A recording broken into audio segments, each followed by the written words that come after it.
जय हिंद साथियों, मैं वीरेंद्र आपका स्वागत करता हूं इस सेशन में। और इस सेशन में हम कवर करेंगे यूपी ट्रिपल एससी के जो पिछले वर्ष के पेपर यानी कि जो हो चुके हैं। तो ये पेपर आपका जो था तो जूनियर असिस्टेंट यानी कि सैनिक सहायक का पेपर था। 1262 जूनियर असिस्टेंट के नाम से वैकेंसी फेमस हुई, आप सब जानते होंगे। नहीं भी जानते हैं तो इसके अंतर्गत हम आयोग के द्वारा जो प्रश्न पूछे गए उन्हें कवर कर लेंगे। और अधिकतर क्या है, कुछ प्रश्न हैं जो बार बार रिपीट हुए हैं, उन पे हम ज़्यादा फोकस करेंगे। और उसके साथ साथ हम यहाँ पर उसके कॉन्सेप्ट और एक्सप्लेनेशन पे ध्यान देंगे। क्वेश्चन क्या क्या होंगे, तो जैसे कि ये क्वेश्चन पूछा गया उसके बारे में देखेंगे। तो ये वेबसाइट से उठा करके हमने सीधे उत्तर प्रदेश के जो है तो प्रमुख लोक नृत्य हैं उसे कवर कर लेंगे। फिर इनको हम मैप पर समझने की कोशिश करेंगे। तो इसके साथ साथ में जो सारी चीज़ें हैं इन्हें कवर करने के साथ साथ में एक प्रश्न और पूछा गया था, है ना, कला शिल्प से, तो इसको कवर करेंगे। फिर यहाँ पर हम ODOP योजना है, ठीक है। और इसके साथ में क्या है कि कुछ यहाँ पर योजना के साथ साथ में यहाँ पर लखनऊ की मीनाकारी है, जरी जरदोजी है, तो ये क्या होती है, क्योंकि इनसे बार बार प्रश्न पूछे जाते हैं। फिर यहाँ पर आपका क्वेश्चन पूछा गया 83 नंबर महाजनपद से। तो महाजनपद से जो क्वेश्चन पूछा गया तो यहाँ पर हम जो 16 महाजनपद इनका इतिहास देख लेंगे। और फिर इसके बाद में मैपिंग पर इनकी लोकेशन क्या है। फिर अभी UPSC यानी कि IAS में क्वेश्चन पूछा गया 2025 में कि ये जो आपके महाजनपद हैं तो 21 नदियों के किनारे इनकी राजधानी थी। तो हमने इसमें राजधानी भी इंक्लूड कर ली, यानी कि अगर आपका आयोग भी अगर ऐसे प्रश्न पूछता है तो आपसे ना चूके। फिर यहाँ पर स्थापत्य से भी क्वेश्चन पूछा गया, ये गुप्ता पीरियड के थे यानी कि गुप्त काल के। और मंदिर निर्माण की कुछ शैलियाँ होती हैं और गुप्त काल के बारे में भी जो जो इन्फॉर्मेशन उसको पॉइंट फॉर्म में रिवाइज करेंगे। फिर एक क्वेश्चन पूछा गया था आपका दलदली हिरड को लेकर के, तो इतनी बड़ी इन्फॉर्मेशन आपको दे दी गई। फिर उसके बाद में यहाँ से आपसे क्वेश्चन पूछा गया तो डिटेल में इसके इन्फॉर्मेशन को दे करके रिवाइज करेंगे। प्रोजेक्ट टाइगर क्या है, फतेहपुर सीकरी के बारे में जो पॉइंट हमने इससे पहले भी क्लास में कवर नहीं किए थे इस टॉपिक को लेकर के, वो यहाँ पर कवर कर लेंगे। फिर एक क्वेश्चन यहाँ SSC में भी पूछा गया, उसको भी कवर करेंगे। फिर यहाँ पर कुछ लेखक और उनकी जो कृतियाँ होती हैं और उत्तर प्रदेश से संबंधित होते हैं उनसे क्वेश्चन पूछे जाते हैं और खासकर लिस्टिंग में पूछ लेते हैं। तो एक क्वेश्चन पूछा गया था, उसको डिटेल में कवर करें। क्वेश्चन और था अशोक स्तंभ को लेकर के, तो कहाँ सारनाथ है, कहाँ अशोक स्तंभ है, जो वाराणसी में स्थित है। लेकिन अब डिटेल इतनी अंदर से जा करके पूछा है कि ये किन दो नदियों के संगम पर स्थित है, ठीक है। और यहाँ पर 4 नदियों के संगम को दिया गया है। तो हमने क्या किया, इसको और डिटेल में आपकी इन्फॉर्मेशन निकाल के मैपिंग पर, और फिर उसके बाद में नदी कौन सी है, किन किन जिलों के आसपास रहती है, इनको टच करती है, इसका जो बेसिन है, और जो गंगा नदी का जो मैदान है वहाँ पर कौन कौन सी नदियाँ, उनकी सहायक नदियाँ, ठीक है।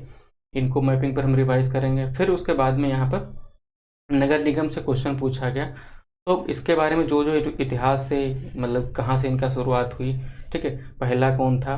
फिर इसी तरीके से आपका एक क्वेश्चन पूछा गया था नगर निगम और कुल कितने नगर निगम हैं ये। और PCS में क्वेश्चन पूछा गया था कि पहला नगर निगम कौन सा है, वो भी भारत में, ठीक है। ऐसे क्वेश्चन है। फिर उसके बाद में कुछ GI टैग से क्वेश्चन पूछे गए, तो यहाँ पर हमने कुछ इंपॉर्टेंट जो GI टैग थे उनको शामिल किया। फिर उसके बाद में एक एजेंसी है नेडा के बारे में आपसे पूछा गया, तो उसके बारे में तो कवर करेंगे। फिर नेडा इससे पहले गया था, तो ये लोअर PCS में क्वेश्चन पूछा गया, ठीक है। तो आप देख सकते हैं कि ये क्वेश्चन रिपीट हुआ है, लेकिन कैसे, स्वरूप बदल करके। फिर 1909 में इतिहास को लेकर के क्वेश्चन पूछा गया जो एकदम अलग था, ठीक है, उसको यहाँ पर कवर करेंगे। फिर उसके साथ में यहाँ पर जो सिल्का सैंड है उसके लेकर के क्वेश्चन पूछा गया, और एक साथ में क्या 2 जिलों के नाम बताए गए, उससे पहले पूछ लिया गया, मतलब क्वेश्चन में उन्होंने लिख दिया। फिर अब बोला है कि इन 2 जिलों के अंदर ये कहाँ पर आते हैं, ठीक है, इनकी लोकेशन क्या है।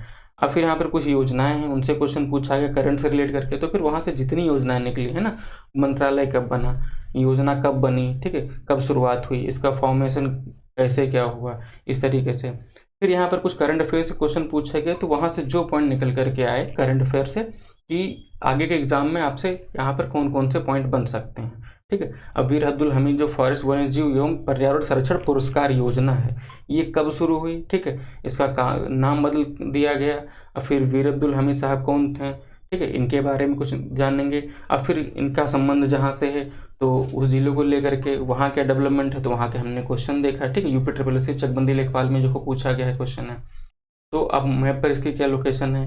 अब फिर उसके बाद में इसका महत्व क्या है, और इसको और समझने की कोशिश, याद कराने की कोशिश इसमें करेंगे। फिर यहाँ पर एक लाल इमली मिल है, उसका इतिहास में क्या योगदान रहा, उत्तर प्रदेश में क्या उसका योगदान रहा है। अब उसके बारे में क्या क्या इन्फॉर्मेशन है जो आपके एग्ज़ाम के लायक है। इसी तरीके से आपके सेज क्या होते हैं, यानी कि विशेष शास्त्र, आपके आर्थिक क्षेत्र यानी कि स्पेशल इकोनॉमिक जोन। अब इनसे भी क्वेश्चन देखो बन सकते हैं, बने भी हैं, है ना। तो इनको देखेंगे कब एक्ट बना और ये होते क्या हैं अगर कॉन्सेप्ट में जाता है तो। इसी तरीके से लखनऊ का जो रूमी दरवाज़ा है उसकी ऊंचाई पूछी गई, तो अब ये कब बना, किसने बनवाया, इसका मतलब क्या था और वास्तुकला कैसी थी। और यहाँ पर एक म्यूज़ियम था, उसकी स्थापना का वर्ष पूछा गया, तो हमने और भी इंक्लूड कर लिया कि कहाँ पर है, क्यों है और इसके संस्थापक कौन हैं। तो ये सारे टॉपिक आपको यहाँ पर कवर करने को मिलेंगे। तो चलिए स्टार्ट करते हैं कि सबसे पहला जो प्रश्न यहाँ पर आपके शामिल था जूनियर असिस्टेंट के पेपर में, यानी कि आयोग के द्वारा जो आपका पैटर्न चेंज होने के बाद में पहला पेपर करवाया गया, ठीक है, यानी कि कह सकते हैं आपका ये न्यू पैटर्न का पेपर था। तो क्वेश्चन था कि निम्नलिखित में से किस नृत्य शैली में एक महिला नर्तकी नृत्य करते समय अपने सिर के ऊपर रोशन दीपकों के एक स्तंभ को संतुलित करती है, ठीक है। तो ये जाहिर सी बात है, आपको ये पता होगा कि ये चरकुला नृत्य है, यानी कि विकल्प डी आपका सही उत्तर हो जाएगा। लेकिन थोड़ा सा अगर जब एनालाइज कर रहे हैं तो क्वेश्चन को और हम ढंग से देखेंगे। पहले हमसे यही पूछा जाता था कि चरकुला नृत्य कहाँ है, तो हम कह देते थे यूपी का है, या फिर कहते थे निम्न में से कौन सा यूपी का नृत्य है, तो आप कह देते कि चरकुला है, ठीक है, ऑप्शन में ढूंढ करके। लेकिन अब देखिए कि आपको जो पता था उन्होंने पहले ऑप्शन में दे दिया कि ये है, ठीक है। अब आपको जो नहीं पता था, कहने मतलब ये है कि थोड़ा सा पैटर्न या ट्रेंड इन्होंने चेंज करने की कोशिश की और पूरी इन्फॉर्मेशन यहाँ पर इस तरीके से लिखा। तो इसी को ध्यान में रखते हुए हम आगे जो होंगे तो डिटेल में हम चीज़ों को कवर करने की कोशिश करेंगे। तो थोड़ा सा पेशेंस बनाए रखिएगा, टाइम लग सकता है ना। तो यहाँ पर बाकी जो इंग्लिश मीडियम वाले भाई साहब हैं जो भी हैं वो यहाँ पर देख सकते हैं और थोड़ी सा डिटेल में इन्फॉर्मेशन देखने की हम कोशिश करते हैं। तो उत्तर प्रदेश में आपने देखा कहाँ का है, तो ये ब्रज क्षेत्र में होता है और ये एक प्रमुख लोक कला है। विशेष रूप से होली के तीसरे दिन या जिस दिन क्या होता है कि राधा का जन्मदिन माना जाता है, तो उस दिन ये आयोजित होता है। और इस नृत्य में महिलाएं सिर पर 108 जलते हुए तेल के दीपकों से सजा एक लकड़ी का चरकुला अपने क्या कहते हैं संतुलित करके उस पर नृत्य करती हैं सिर पे रख करके, जैसा कि आप यहाँ पर देख पा रहे हो। और यहाँ पे जो चरकुला शब्द आया है वो कहाँ से आया है, तो ये जो पिरामिड आप देख पा रहे हो ना ये वाला, तो ये जो पिरामिड है इसी को कुछ लोग पिरामिड बोल देते हैं और इसी को चरकुला भी कहा जाता है, तो इसलिए इसको चरकुला नाम दे दिया गया। अब हो सकता है कि यहाँ पर सारा सब कुछ लिख दे, पूछ ले कि कितने जलते हुए दीपक, तो 108, ठीक है, ऐसे ध्यान रखना है। अब यहाँ पर अब नृत्य की बात आई है तो हम यहाँ पर हम डिटेल में देख लेते हैं। अब यहाँ पर क्वेश्चन में क्या था कि इतनी सारी डिटेल पूछी, तो हमने डिटेल को शामिल कर लिया। यहाँ पर हमने डिटेल कहाँ से उठाई है, तो ये वेबसाइट थी आपकी उत्तर प्रदेश लोक एवं जनजाति संस्कृति संस्थान, ठीक है, आप जाकर के वहाँ से चेक भी कर सकते हो। तो हमने वहाँ से सारी चीज़ें उठाई। हमने सोचा कि अगर आयोग डिटेल में जाता है बुक से तो आपने पढ़ ही रखा, कुछ मैच करेगा कुछ नहीं मैच करेगा तो हम यहाँ से कवर कर लेंगे। तो अब एक क्वेश्चन अगर बन सकता है तो कहाँ से, तो ये एक नृत्य होता है, इसको कर्मा नृत्य बोलते हैं। अब कर्मा नृत्य के बारे में देखें तो जिले अगर जाएगा तो सोनभद्र और मिर्जापुर, ठीक है, वहाँ पर एक जनजाति है खरवाद जनजाति, तो इनके समूहों के द्वारा यह आयोजित किया जाता है कर्मा नृत्य। अब सोनभद्र और मिर्जापुर कहाँ पर होगा, ठीक है, तो ये आपका सोनभद्र यहाँ पर हो जाएगा ये वाला, और ये यहाँ पर आपका मिर्जापुर हो जाएगा, ठीक है। तो इस तरीके से मैप पर देखते चलेंगे तो चीज़ें और अच्छे से याद रहेंगी। फिर उसके बाद में आपका आता है कि चरकुला नृत्य। तो चरकुला नृत्य आपने देख लिया, लेकिन हमने क्या बोला था कि ब्रजवासी क्षेत्र याद रखना, और जो पहिया था ना तो बैलगाड़ी के रथ का पहिया हो सकता है जो ऊपर उन्होंने सर पे रख करके अपने डांस को परफॉर्म किया था, ये वाला, ठीक है। तो ये पॉइंट आपको याद हो गया, ठीक है। और फिर यहाँ पर तीसरा आता है धोबिया नृत्य। तो धोबिया नृत्य क्या होता है, धोबी समुदाय के द्वारा किया जाता है, और अगर यहाँ पर जगह की बात करें तो यह पूर्वांचल में प्रचलित है ना। तो पूर्वांचल वाला कौन सा पार्ट हो जाता है, तो इसके बारे में जानने की हम कोशिश करते हैं। तो यहाँ पर देखो ये जो अलग अलग कलर में है यहाँ पर इसे मैच करिए तो देखिए कि यहाँ पर आपको सारी चीज़ें पता चल रही। तो सबसे पहले हम देखते हैं पूर्वांचल का, तो ये वाला जो हिस्सा हो जाता है ना ये पूर्वांचल का हो जाता है। पूरा यूपी हो गया है ना, अब ये पूर्व का हिस्सा हो गया। तो पूर्व अंचल, ठीक है, पूर्व का मतलब हो गया आपका, पूर्व अंचल का मतलब हो जाता है जैसे कि क्षेत्र, कोई किसी पार्ट या हिस्से किसी गांव का, ठीक है, किसी राज्य का या किसी देश का जो कोई क्षेत्र होता है ना उसे अंचल कह देते हैं, है ना। जैसे कि आपने एक उपन्यास का नाम सुना होगा मैला आंचल, ठीक है, इसके लेखक कौन है ये आपको बताना है। तो यहाँ पर उन्होंने मैला आंचल का मतलब क्या होगा, जो अंचल है, एक अंचल क्षेत्र है बिहार में, ठीक है, पूर्णिया जिला, तो वहाँ की जो इन्फॉर्मेशन मतलब कहानी थी, उसके जो उस समय की सामाजिक परिस्थितियाँ थी जो भी थी, उनको उन्होंने शामिल किया, यानी कि वहाँ जो अंचल क्षेत्र था उनकी विशेषता वहाँ पर उन्होंने उल्लेखित किया। तो अब जब अंचल आएगा ना, तो आपको हिंदी भी क्लियर हो गया और यहाँ भी इसका मतलब भी क्लियर हो गया। तो ये पूर्वांचल का पार्ट हो गया।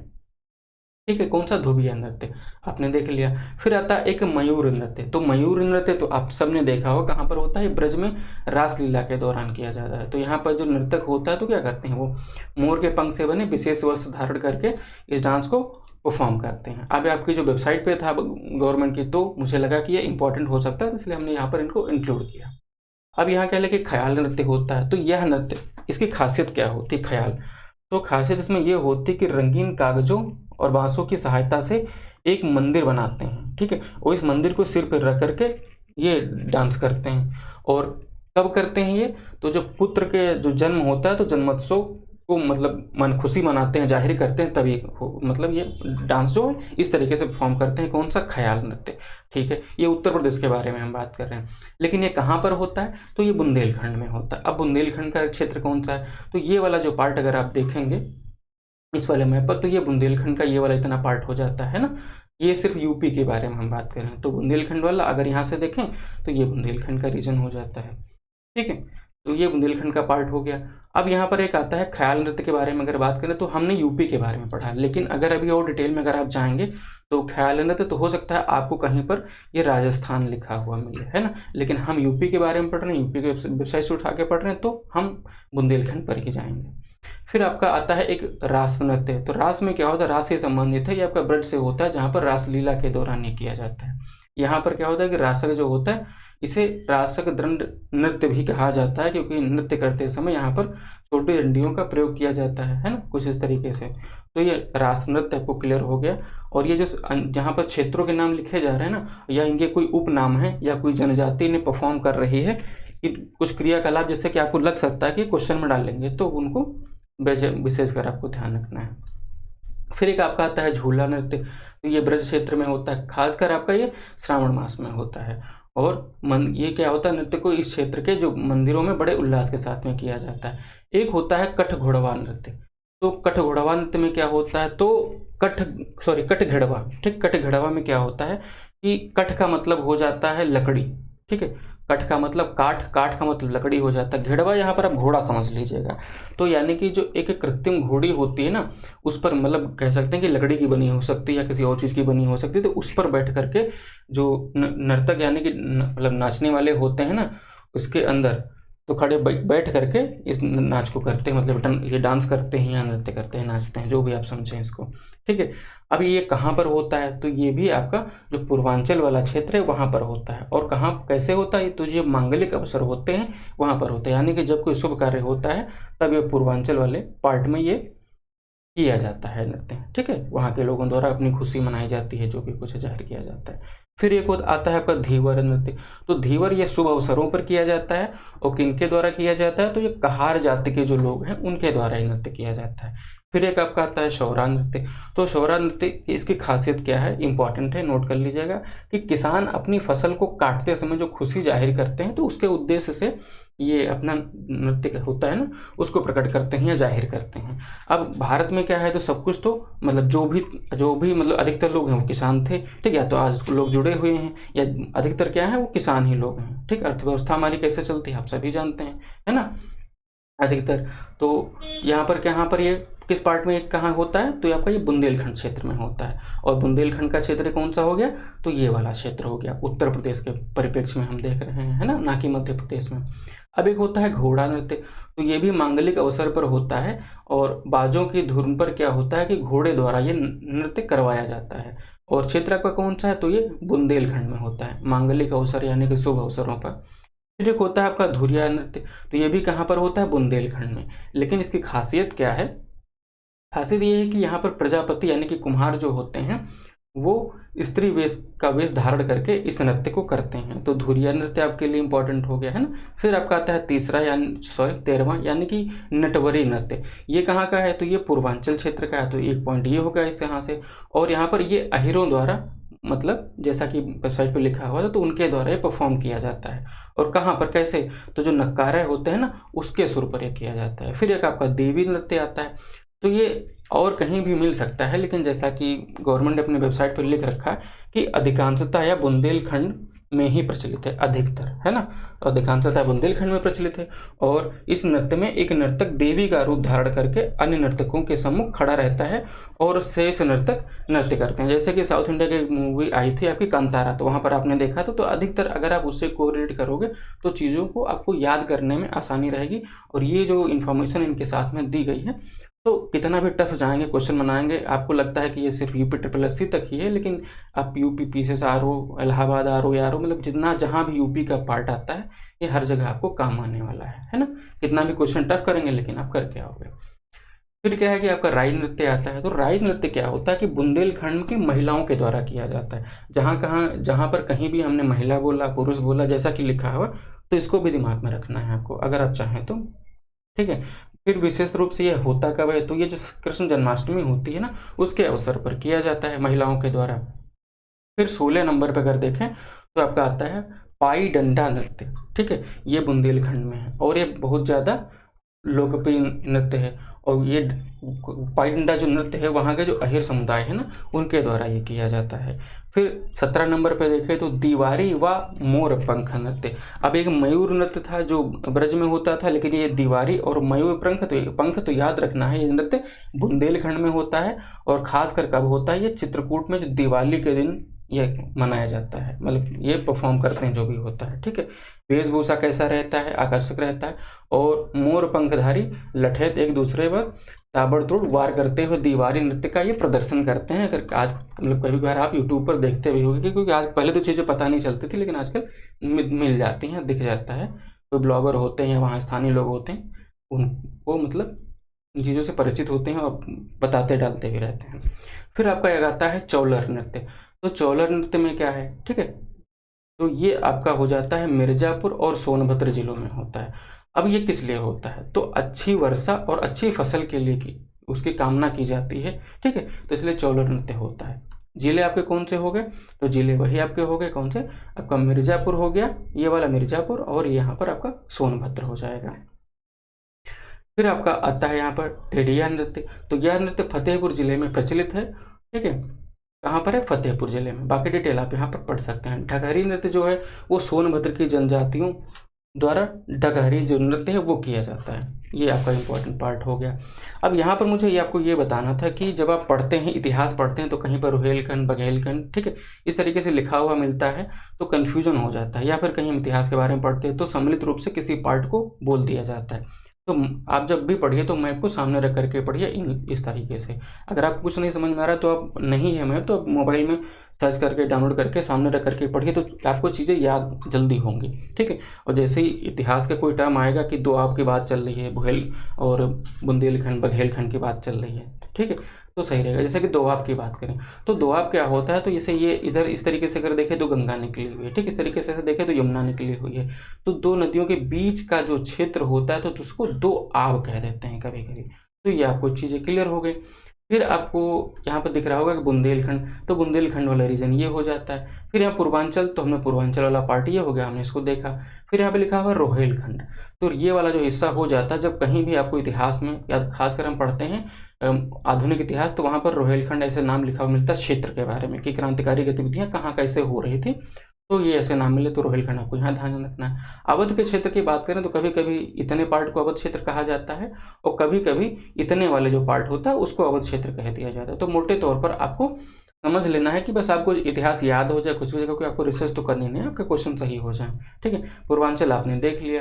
अब आता है आपका बघेलखंड, तो इतना वाला जो पार्ट हो जाता है ना बुंदेलखंड का, तो ये है, इसको बघेलखंड बताया गया। अगर फिर और कोई इन्फॉर्मेशन होगी तो उसको हम शेयर करेंगे। बाकी की चीज़ें टेलीग्राम पर मैप, छोटे छोटे इन्फॉर्मेशन हैंड रिटन में हम टेलीग्राम पर शेयर करते रहते हैं, तो वहाँ पर आप जुड़ सकते हैं, है ना, क्योंकि आपको टाइम पर जो इंपॉर्टेंट चीज़ें पॉइंट्स होंगे आपको रिविजन होते जाएंगे, ठीक है। फिर एक क्वेश्चन आपसे पूछा गया था, क्वेश्चन क्या था कि आधुनिक उपयोग के लिए, एक तो पॉइंट ये हो गया। फिर टेबल वेयर जैसी, ठीक है, टेबल वेयर जैसी उच्च चमक वाली विशेषीकृत चमकदार वस्तुएं उत्तर प्रदेश के निम्नलिखित में से किस क्षेत्र में उत्पादित की जाती हैं। तो एक सबसे बड़ा पॉइंट यहाँ पर आपका आता है कि टेबल वेयर। तो tableware, like a tableware, ये क्या होती हैं।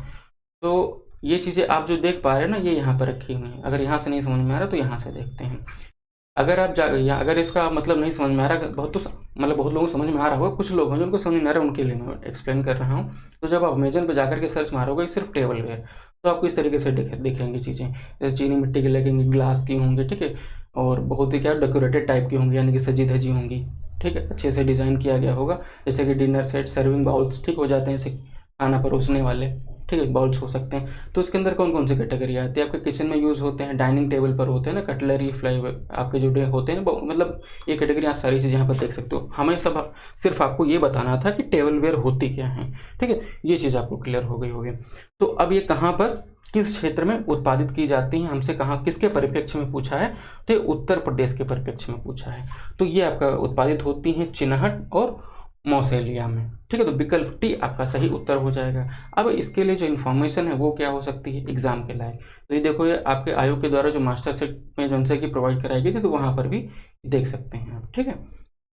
अब यहाँ पर कुछ ऑप्शन आपके दिए गए थे, जैसे कि सहारनपुर, मुरादाबाद, मिर्ज़ापुर, लखनऊ। तो लखनऊ के बारे में हमने देख लिया, अब हमें कुछ सहारनपुर के बारे में देख लेना चाहिए। तो यहाँ पर शीशम, साल, दूधी की लकड़ी जो होती है ना, उसे नक्काशीदार और पीतल जड़ित फर्नीचर की वस्तुओं के लिए फेमस है। वह सहारनपुर वैसे भी लकड़ी के लिए फेमस है, ठीक है। बाकी इससे पहले वाले क्लासेस में हमने सहारनपुर के बारे में और भी सारी डिटेल कवर की थी, ठीक है। यहाँ पर एक संस्थान है, भारतीय संस्थान है, कौन सा संस्थान की स्थापना कब हुई थी और बाउंड्री कैसे साझा करता है, ये सारी चीज़ें हमने इससे पहले भी क्लासेस में कवर कर रखी हैं। अगर आपने नहीं कवर किया तो उसे कवर कर लीजिए। फिर यहाँ पर लिखा हुआ कि मिर्ज़ापुर, तो आप जानते हैं कालीन के लिए फेमस है ना। और फिर उसके बाद में लखनऊ की बात करें तो ये आभूषण और मीनाकारी के लिए फेमस है, ठीक है। अब मीनाकारी क्या होता है, ये पॉइंट आ गया। तो मीनाकारी के बारे में अगर बात करें तो हम यहाँ पे सिर्फ लखनऊ के बारे में बात कर रहे हैं। ज़्यादा डिटेल में अगर जाएंगे तो आपको राजस्थान का भी नाम आ जाएगा बीच में, ठीक है, और भी जिलों का नाम आ जाएगा, ठीक है, राज्यों का भी नाम आ जाएगा। अगर मुख्य रूप से लखनऊ के बारे में देखें तो ये जब आई थी तो ये कहाँ से, क्या बोलता है कि ईरान से आई थी, ठीक है। धीरे धीरे मुगलों ने इसको अपना लिया, फिर उसके बाद में ये अर्थव्यवस्था में इसका योगदान मिलने लगा, ठीक है, लोगों को लाभ होने लगा, लोगों को अच्छा लगने लगा। तो अब क्या हुआ, इसका प्रचलन धीरे धीरे बढ़ गया। तो लखनऊ में जो मीनाकारी होती है तो इसमें क्या होता है, मुख्य रूप से चांदी पर हरे और नीले रंग के इनेमल का प्रयोग किया जाता है, और मुगल कालीन से थे ना, फिर अवधी संस्कृति से ये प्रभावित है। इसमें कारीगर क्या करते हैं, पारंपरिक रूप से फूलों, पक्षियों और ज्यामिति यानी कि जो ज्योमेट्रिकल डिजाइन्स होते हैं उनका उपयोग करते हैं। और कैसे करते हैं, यहाँ पर अगर बात करें लखनऊ में तो यहाँ पर इस तरीके से ज्वेलरी जो होती हैं ये मेटल्स की होती है, उनके ऊपर ये डिज़ाइन करते हैं, ठीक है। और फिर अगर अदर बात करोगे राज्यों की या राज्य की बात करें जिलों की, तो वहाँ पर बर्तन भी शामिल हो जाएंगे, लेकिन लखनऊ में सिर्फ ज्वेलरी पर यानी कि सजावटी जो आभूषण होते हैं उनकी बात करेंगे।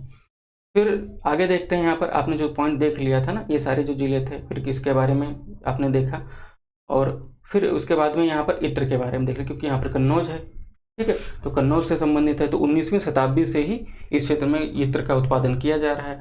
अब इस क्षेत्र में कौन कौन, तो लखनऊ, उन्नाव, कानपुर, अगर कभी आपके ऑप्शन में है तब आपको कंसिडर करना है, वरना आपको कन्नौज ही ध्यान रखना है। अब कन्नौज के बारे में एक करंट अफेयर से भी क्वेश्चन था, जिसको हमने इतिहास से रिलेट करके इससे पहले भी क्लास में समझाया था, तो चाहें तो आप उसे भी कवर कर सकते हैं। एक योजना है, ठीक है, जिसका नाम है ODOP, यानी कि वन डिस्ट्रिक्ट वन प्रोडक्ट, जिसका नाम, और यानी कि एक जिला एक उत्पाद योजना।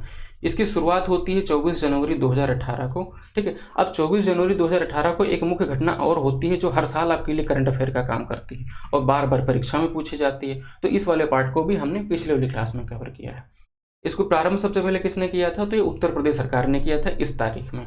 अब लखनऊ, मिर्ज़ापुर, मुरादाबाद की बात आई है, तो यहाँ के जो वन डिस्ट्रिक्ट वन प्रोडक्ट जो है उसको देख लेते हैं। तो चिकनकारी के बारे में आपने नाम सुना होगा, है ना, जो कपड़े पर कढ़ाई की जाती है, ठीक है, तो ये चिकनकारी हो जाती है। जरी जरदोजी के बारे में देखा हमने।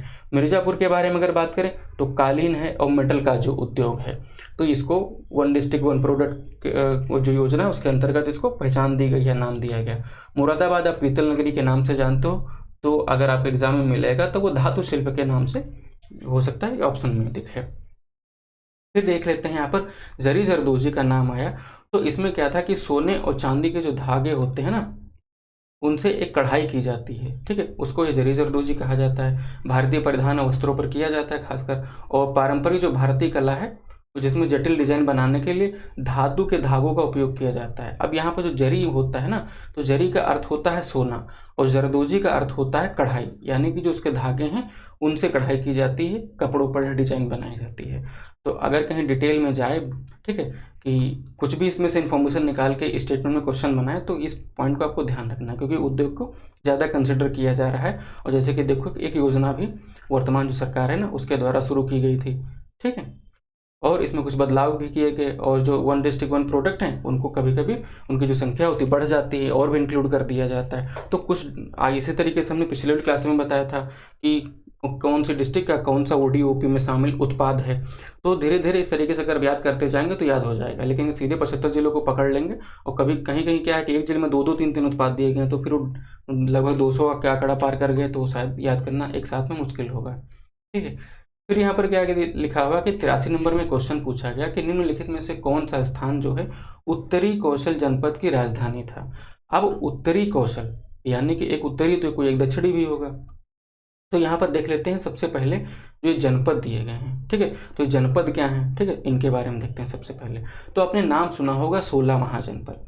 अब 16 महाजनपद का इतिहास ये बताया जाता है कि भारत में जो 6ठी शताब्दी ईसा पूर्व के आसपास में 16 महाजनपद जो थे वो अस्तित्व में थे, ठीक है। जैसे कि आज की डेट में भारत देश में आप राज्य देखते हो तो हर राज्य का क्या है, भले ही यहाँ पर क्या है केंद्र सरकार से मतलब केंद्र से जुड़े हुए हैं, संविधान से संबद्ध हैं, लेकिन उस समय क्या था कि सब अपना अलग अलग इसी तरीके से स्वतंत्र राज्य बनाए हुए थे, ठीक है।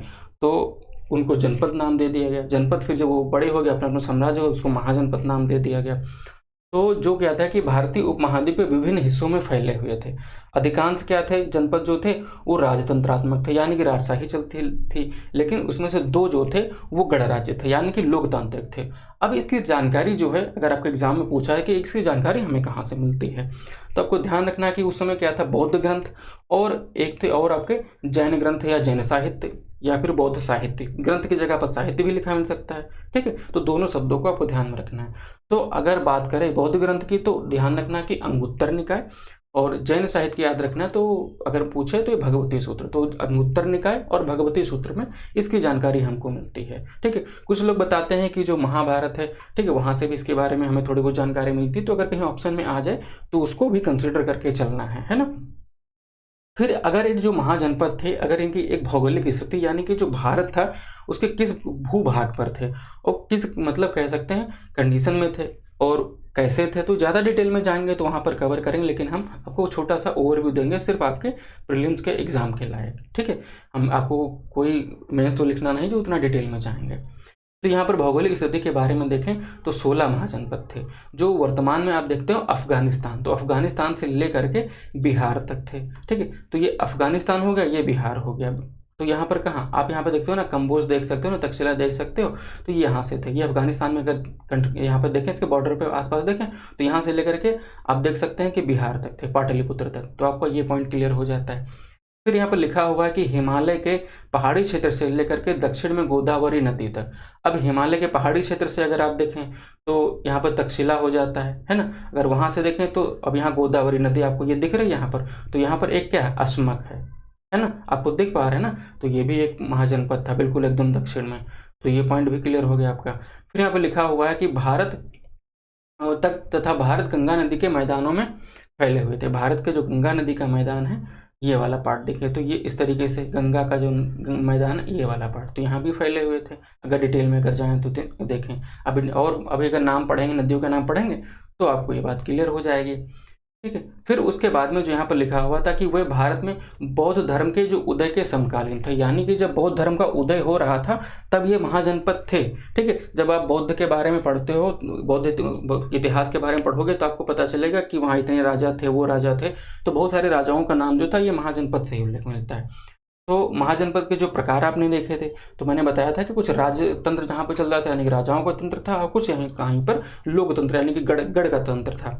गढ़ का मतलब होता है लोग और तंत्र का मतलब होता है शासन, ठीक है, यानी कि लोगों का शासन। डेमोक्रेटिक मतलब लोग, ठीक है, डेमोक्रेटिक, ठीक है, यानी कि फिर लोगों का शासन। इस तरीके से आप याद रख सकते हैं। ठीक है, तो ये चीज़ें आपकी हो गई। और मैप पर इससे पहले वाले पार्ट में हमने कवर कराया था, ठीक है। अगर आपने उसको किया होगा तो यहाँ पर आपका अलग टाइप से फिर से रिवीजन हो जाएगा।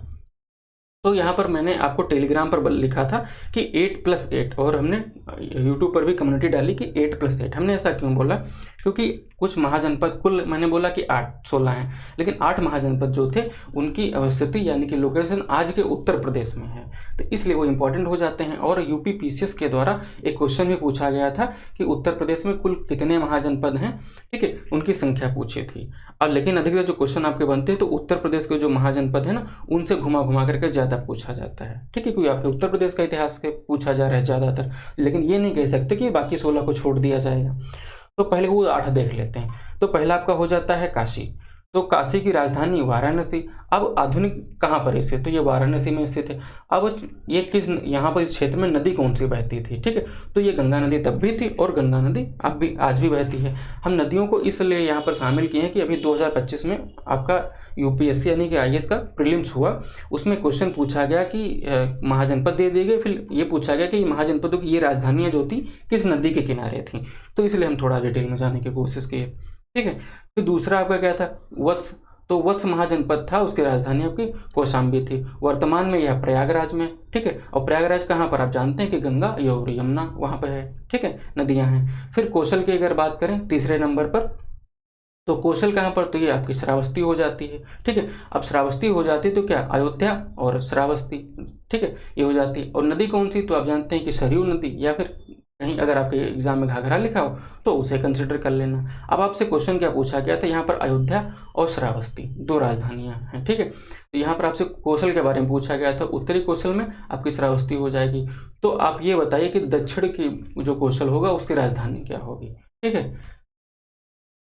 फिर आगे देखते हैं यहाँ पर जो सूर्यसेन था, ठीक है, महाजनपद था, तो उसकी राजधानी आपकी मथुरा। और मथुरा कहाँ, आपका उत्तर प्रदेश में मथुरा, यानी कि मथुरा अभी भी वही नाम है, ठीक है।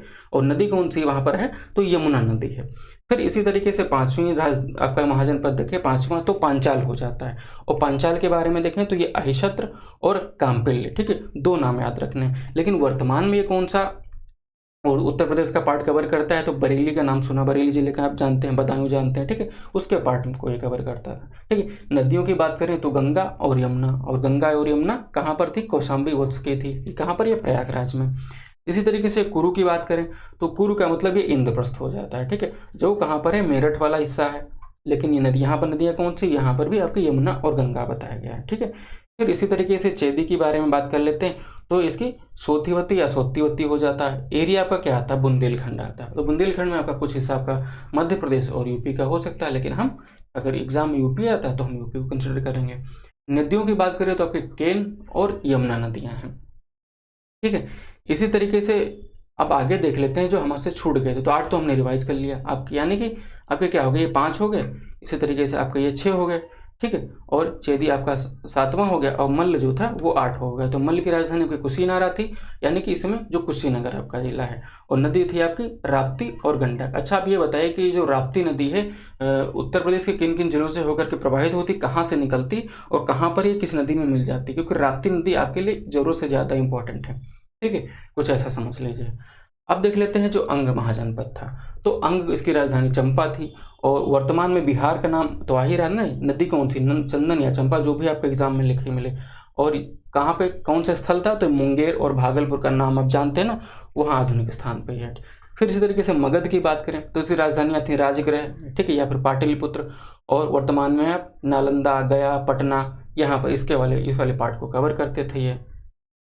फिर इसी तरीके से मत्स्य से आता है, यानी कि विराटनगर। अब ये विराटनगर कहाँ पर, तो ये जयपुर हो जाता है, ठीक है, जयपुर यानी कि आपका राजस्थान। अगर आपको याद ना हो रहा हो तो इसे याद रख सकते हैं कि मत्स्य, ठीक है। तो मत्स्य मैंने बोला कि विराटनगर, तो विराट कहाँ होगा, तो जयपुर राजस्थान, क्योंकि उसका एरिया राजस्थान का बड़ा है, विराट है, ठीक है। वहाँ पर बहुत बड़ा भूभाग है जो आपको खाली भी मिल सकता है। तो इस तरीके से उसको विराट रखने, मतलब याद रखने में आसानी रहेगी। नदी कौन सी, तो चंबल थी, है ना। इसी तरीके से अवंती, तो अवंती आपकी उज्जैन और ये आपकी माहिष्मती, तो ये कहाँ था, मालवा का क्षेत्र, यानी कि आपका मध्य प्रदेश में। नदियाँ आपके शिप्रा थी और नर्मदा थी, ठीक है। अब ये कटप्पा वाला माहिष्मती या कौन सा, ये आपको ध्यान रखिएगा, ठीक है, कहाँ पर, उज्जैन में, मध्य प्रदेश में। फिर देखते हैं ये गंधार था, ठीक है। गंधार कहाँ पर, आपका तक्षशिला।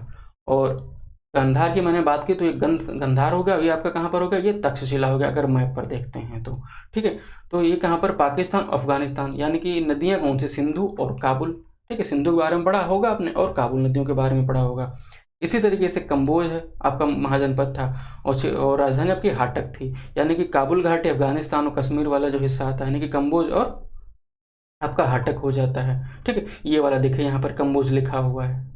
ठीक है, अब इसकी राजधानी क्या हुई तो आपने देख लिया कि ये हाटक हो जाएगी।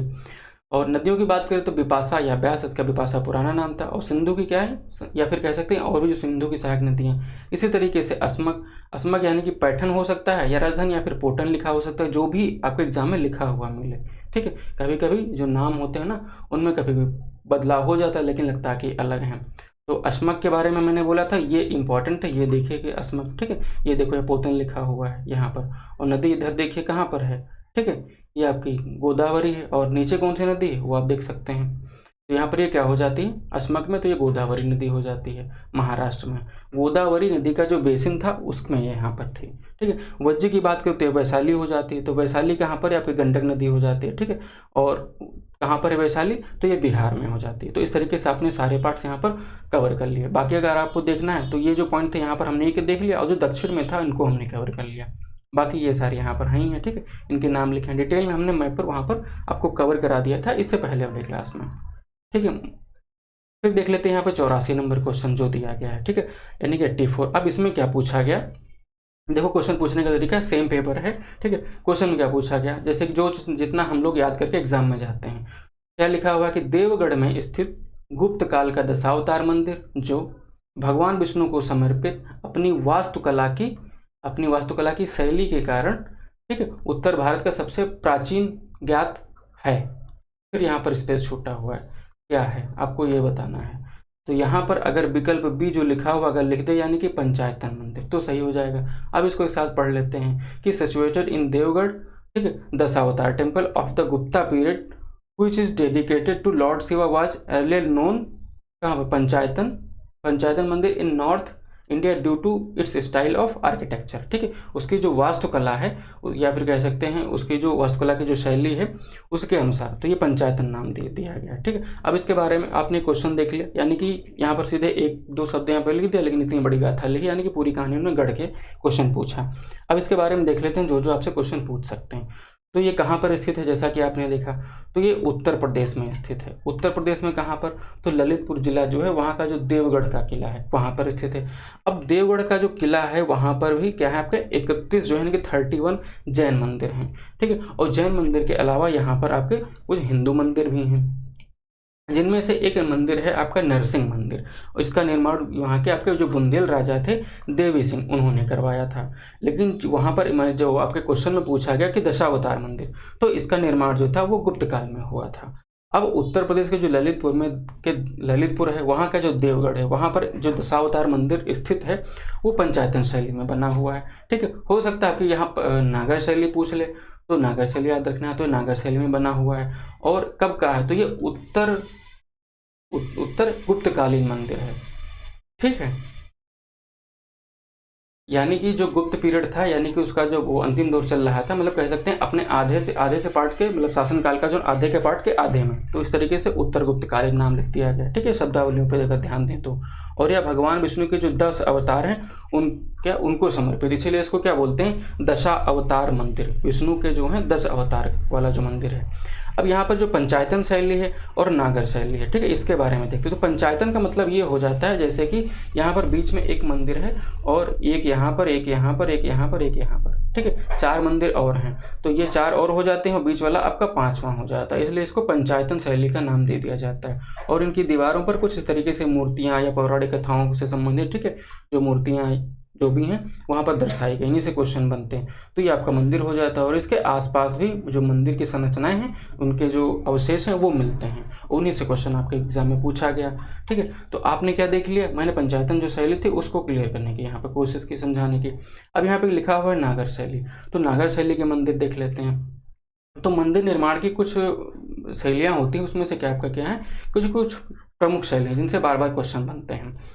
तो आपने देखा कि नाम सुना होगा नागर शैली, इसी तरीके से आपका होता है बेसर शैली, ठीक है, एक और होता है आपका द्रविड़ शैली।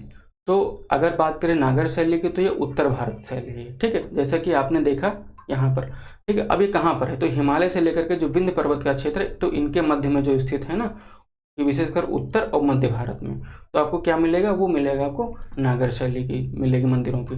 द्रविड़ शैली की बात करें तो दक्षिण भारत, देखो अगर याद करने में दिक्कत हो रही है तो दा से द्रविड़ और दा से दक्षिण, ठीक है।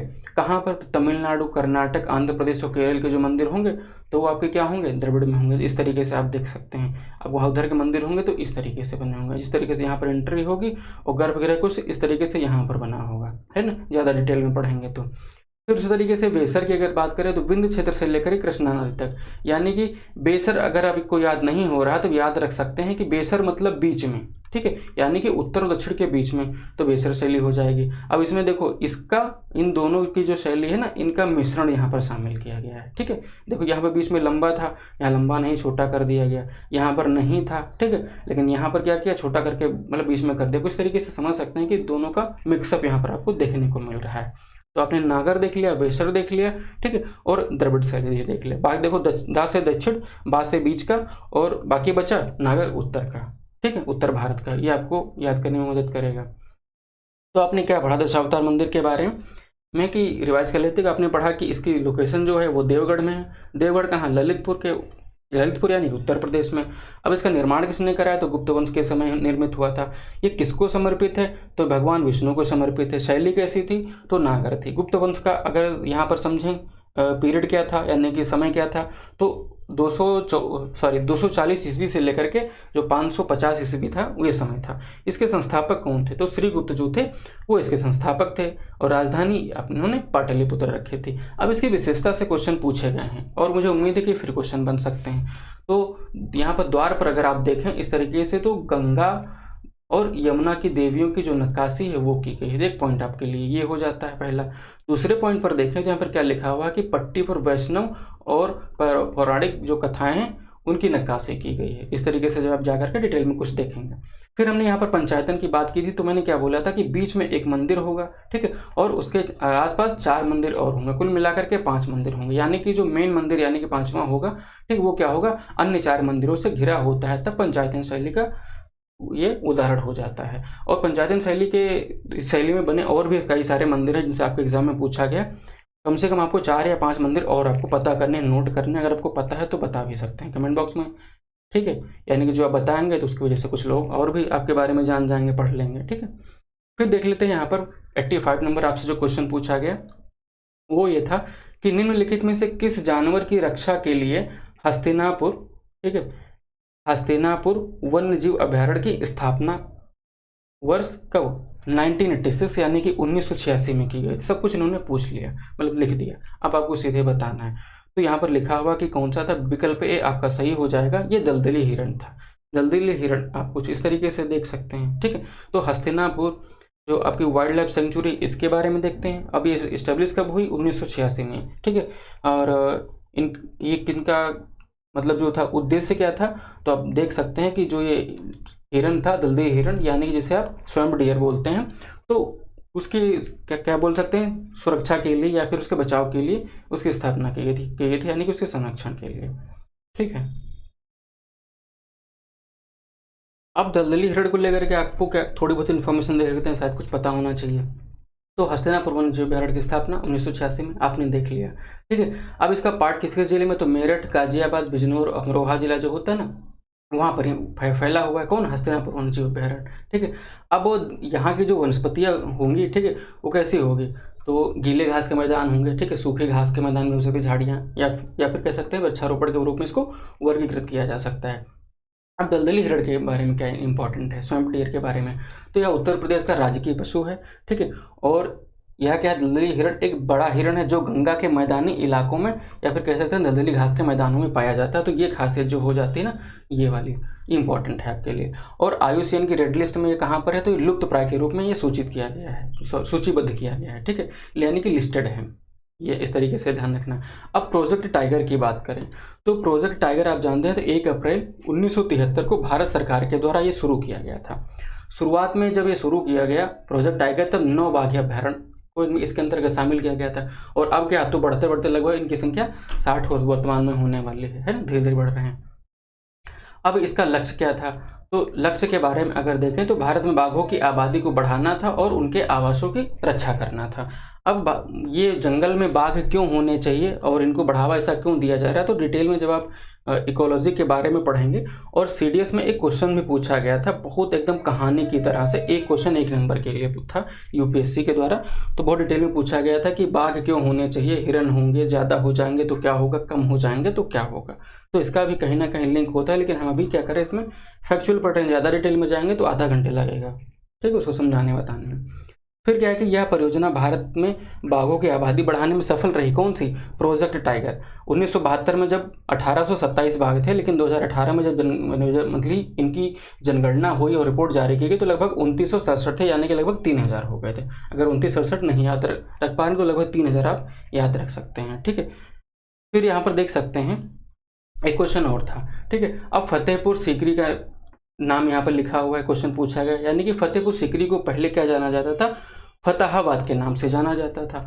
अब यहाँ शब्द जो है लिखा हुआ है कि फतह, तो फतह का अर्थ जीत होता है, और यह शब्द जो है निम्नलिखित में से किस भाषा से लिया गया है? तो भाषा आपकी फारसी हो जाती है, यानी कि पर्शियन हो जाती है, यानी कि मुगल जो थे उनकी प्रशासनिक भाषा क्या थी, ये आपको बताना है, या फिर आपको ध्यान रखना कि जो मुगल्स थे उनकी जो प्रशासनिक भाषा थी वो क्या थी, ठीक है, तो फारसी भाषा थी। अब फतेहपुर सीकरी से काफ़ी क्वेश्चन बार बार पूछे जा रहे हैं। इससे पहले हम 2 पेपर करवाए, ठीक है, दोनों में हमने क्या किया, फतेहपुर सीकरी के बारे में जो भी जिक्र आया हमने शामिल किया, जो क्वेश्चन थे, ठीक है, यानी कि हर एक मतलब पेपर में अलग अलग करके इन्फॉर्मेशन शामिल करते जा रहे हैं। अब देखो एसएससी सीएचएसएल में एक प्रश्न पूछा गया आपका, ठीक है, फतेहपुर सीकरी के बारे में। तो फतेहपुर सीकरी द्वारा बनवाया गया, यानी कि किसके द्वारा बनवाया गया? तो ये अकबर के द्वारा बनवाया गया। अब फतेहपुर सीकरी के बारे में देखें तो शहर का निर्माण मुगल बादशाह अकबर ने कब किया था? तो 16वीं जो शताब्दी थी उसके उत्तरार्ध में, यानी कि ये 16वीं शताब्दी हो गई, ठीक है। अब इसका आधा हो गया, तो आधे का बचा जो लास्ट वाला जो पार्ट होगा उस शताब्दी का, तो इसलिए इसको उत्तरार्ध नाम दे दिया गया, ठीक है, इस तरीके से। अब क्या लिखा हुआ है यहाँ पर कि जो मुगल साम्राज्य की जो विजय शहर के रूप में इसे जाना जाता है, और 1571 से लेकर के 1585 लगभग 10 वर्षों के लिए इसको राजधानी बनाए रखा था अकबर ने।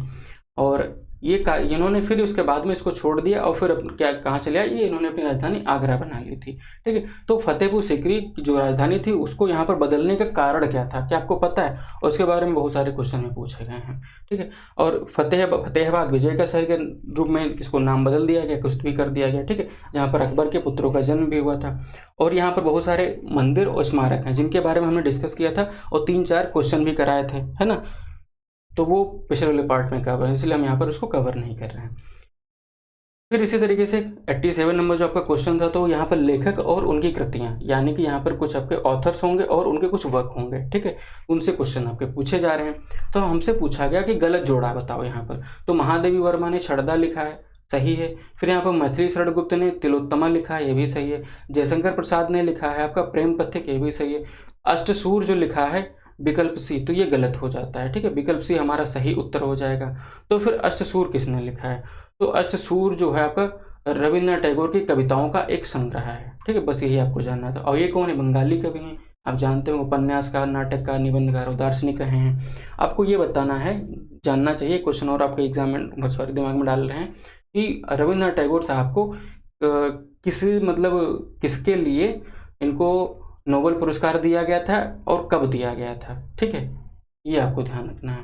और या फिर दिया गया था या फिर नहीं भी दिया गया था, ये भी मतलब सवाल है ये। अगर दिया गया था तो उनके जवाब दो, इससे पहले वाले सवाल होंगे।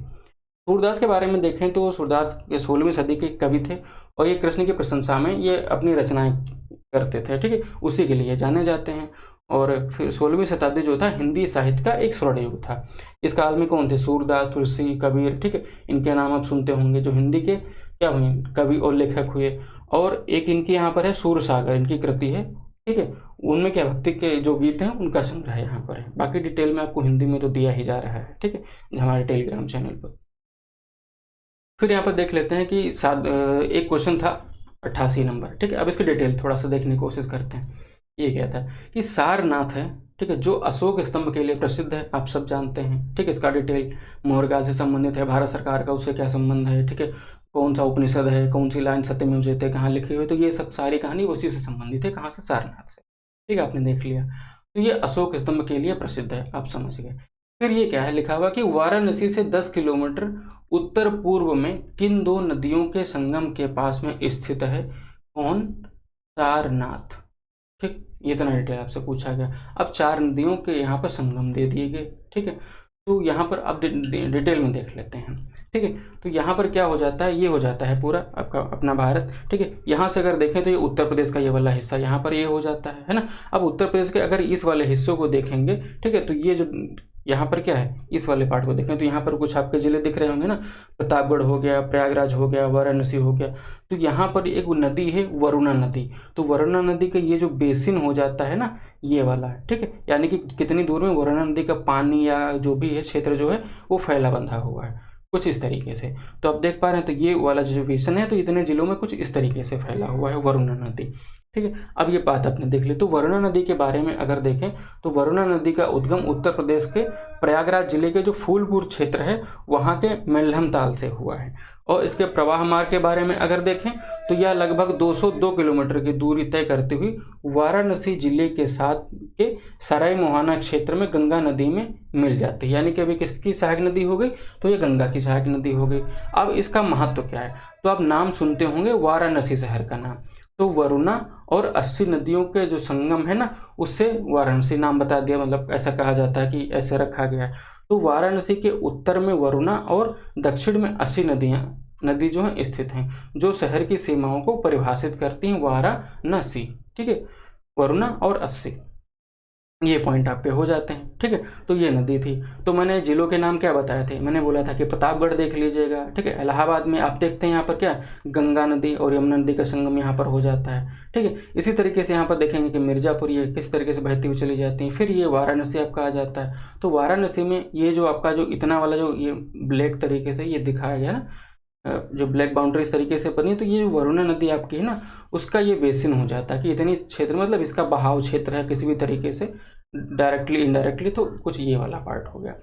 तो अगर डिटेल में देखें तो ये आपका भारत हो जाता है ना अपना। तो इस वाला क्षेत्र का ये गंगा का मैदान हो जाता है ना, इसको इंक्लूड कर लेते हैं। अब गंगा मैदान जो ये वाला इतना पार्ट है, आप देखते हैं ये वाला इतना सारा, तो आप क्या देखेंगे कि ये वाला इस तरीके से ये नदी है और ये यहाँ पर ये नदी है, तो गंगा और यमुना यहाँ पर इस तरीके से आकर के मिल गई। ठीक है, और ये वाला रेड वाला जो आप क्षेत्र देख रहे हो ना, तो यहीं पर क्या है आपका, ये इनका मतलब ये हो जाता है वरुणा नदी का बेसिन क्षेत्र हो जाता है, जो आकर के कहाँ पर मिलती हैं, तो ये वाराणसी में मिलती हैं। ठीक है, तो आपका सही उत्तर क्या हो गया, तो यहाँ पर देखिएगा कि वाराणसी में मिलती हैं कौन कौन सी, मैंने क्या बताया, गंगा और वरुणा। तो विकल्प डी आपका सही उत्तर हो जाएगा। और आयोग के द्वारा भी कुछ ऐसा ही बताया गया था, है ना, देखो दिया गया है 5 रैंकिंग में। फिर आगे जो ये होता है ना कि गंगा के जो क्षेत्र था ये वाला, उसको हम बार बार वो कर रहे हैं, तो इस तरीके से आप यहाँ पे देख पा रहे हैं ना, यहाँ से लेकर के कुछ इस तरीके से इसको कंसिडर कर लेते हैं गंगा में का ये जो मैदान होता है उसे। ठीक है, बाकी ये नदियाँ हो जाती, तो इन नदियों को तो आपको खासकर अच्छे से ध्यान रखना है।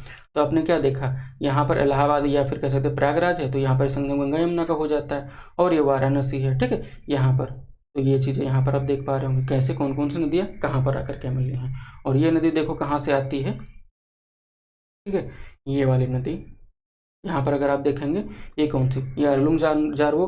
ठीक है, फिर ये आगे यहाँ पर आती है, तो इस तरीके से मुड़ जाती है, जो आगे चल करके भारत में क्या बन जाती है, ब्रह्मपुत्र। तो ये जहाँ पर यू आकार की घाटी मुड़ती है, तो यहाँ पर कौन सी, मतलब कोई पहाड़ी है या घाटी है, कौन सी जगह है। ठीक है, उस जगह का नाम आपको ध्यान रखना कि कहाँ से मुड़ती है। अब ब्रह्मपुत्र की कौन कौन सी सहायक नदियाँ हैं, ये ध्यान रखना है। ठीक है, और तीस्ता नदी का जो जल विवाद को लेकर के रहता है, जल का विवाद, तो ये किन देशों के या किन राज्यों के बीच में है, क्या आपको पता है, कुछ आपके दिमाग में क्वेश्चन पुट करते हैं। ठीक है, फिर ये देखते हैं अगला 89 नंबर क्वेश्चन था। क्वेश्चन पूछा गया कि अक्टूबर 2021 तक, ठीक है, उत्तर प्रदेश राज्य में कुल कितने नगर निगम हैं। तो उसमें भी थे 17 थे, और इसमें भी अगर देखें तो ये 17 हैं। अब क्वेश्चन क्या बन सकता है नगर निकायों को लेकर के, कि नगर निकायों का इतिहास देख लेते हैं। तो सबसे पहले अगर स्थापना देखें तो भारत में नगर निकाय, निकाय का मतलब होता है कोई बॉडी यानी कि शरीर। ठीक है, यानी कि कोई स्ट्रक्चर या ढांचा। तो नगरों की जो भी थी, उनके वहाँ का जो प्रशासन था, उनकी व्यवस्था थी, उनको देखने के लिए लोकल लेवल पर, ठीक है, एक बॉडीज बनाई गई, जैसे बोल देते हैं ULB। ठीक है, अर्बन लोकल बॉडीज। ठीक है, यानी कि नगर निकाय, शहरी नगर निकाय। इस तरीके से ध्यान रख सकते हैं या देख सकते हैं, याद कर सकते हैं। तो इसकी शुरुआत होती है 1688 ईस्वी में मद्रास में। उसे अब चेन्नई समझ सकते हैं, नाम बदल गया है ना। तो जब मद्रास प्रेसिडेंसी के क्या हो प्रेसिडेंसी नगर में पहला नगर निगम स्थापित किया गया था। इसके बाद में 1726 में कौन कौन से, बम्बई और कलकत्ता जो था, ठीक है, उसमें बनाया गया था, यानी कि नगर निगम स्थापित किए गए थे। तो ये इंपॉर्टेंट हो जाते हैं। आपको लग रहा होगा कि ये तो मतलब देश के लेवल पर है, आप यूपी में क्यों बता रहे हैं, तो मैं आपको बताता हूँ। यहाँ पर देखिए क्वेश्चन पूछा गया यूपी पीसीएस में, ठीक है, पीसीएस में क्वेश्चन पूछा गया कि निम्न में से किस स्थान पर भारत में प्रथम नगर निगम स्थापित किया गया था। तो आपने क्या देखा, ये मद्रास में स्थापित किया गया था। तो यहाँ पर आपके लिए जो भी हर एक लाइन है आपके एग्जाम के लिए महत्वपूर्ण है। अब नगर निकाय को लेकर के संविधान में क्या प्रावधान है, तो आप सबको पता होगा, जैसा कि मैंने बोला कि भारतीय संविधान में शहरी निकायों के लिए कोई स्पष्ट प्रावधान इससे पहले नहीं था, ठीक है। लेकिन इसी कमी को दूर करने के लिए आपने देखा होगा कि 1992 संविधान संशोधन होते हैं 2, ठीक है। आपका पंचायत के लिए कौन सा संविधान संशोधन होता है, उसका नंबर आपको बताना है। लेकिन यहाँ पर ये शहरी के लिए जो होता है वो 74वां संविधान संशोधन अधिनियम जो होता है वो पारित किया जाता है। फिर उसके बाद में इनको संविधान में जो नगर निकाय होते हैं इनको जगह मिल जाती है। संविधान में जगह मिलने का मतलब ये होता है कि अब संवैधानिक रूप से मतलब इनको काम, कर्तव्य, ठीक है, कुछ अधिकार और इनके लिए कुछ मतलब व्यवस्था की गई है। इस तरीके से अब वहाँ पर कुछ प्रावधान किए जाते हैं, इसलिए एक्ट लाया गया, संविधान में संशोधन किया गया, संविधान में इनको जगह दी गई। अब नगर निकाय की कुछ श्रेणियाँ होती हैं, ठीक है, इनकी यानी कि कुछ कैटेगरीज होती हैं। तो 74वां संविधान संशोधन के तहत में अधिनियम के तहत में नगर निकाय को 3 श्रेणियों में विभाजित किया गया।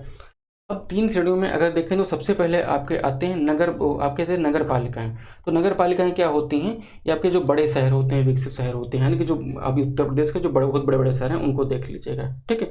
तो वहाँ पर क्या होता है, वहाँ पर आपके नगर निगम होते हैं कुछ इस तरीके से। अब नगर पालिकाएं फिर होती हैं, नगर पालिका परिषद होती हैं, ये छोटे आकार के जो शहर क्षेत्र होते हैं उनके लिए।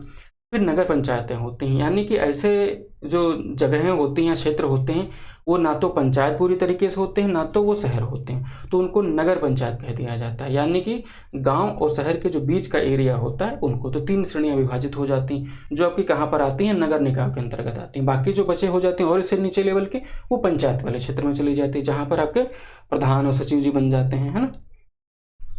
अब उत्तर प्रदेश में जो पहला नगर निगम था उसका गठन कब हुआ था, कुछ इस तरीके से देखें तो उत्तर प्रदेश में पहला नगर निगम का गठन 1959 यानी कि 1959 में हुआ था।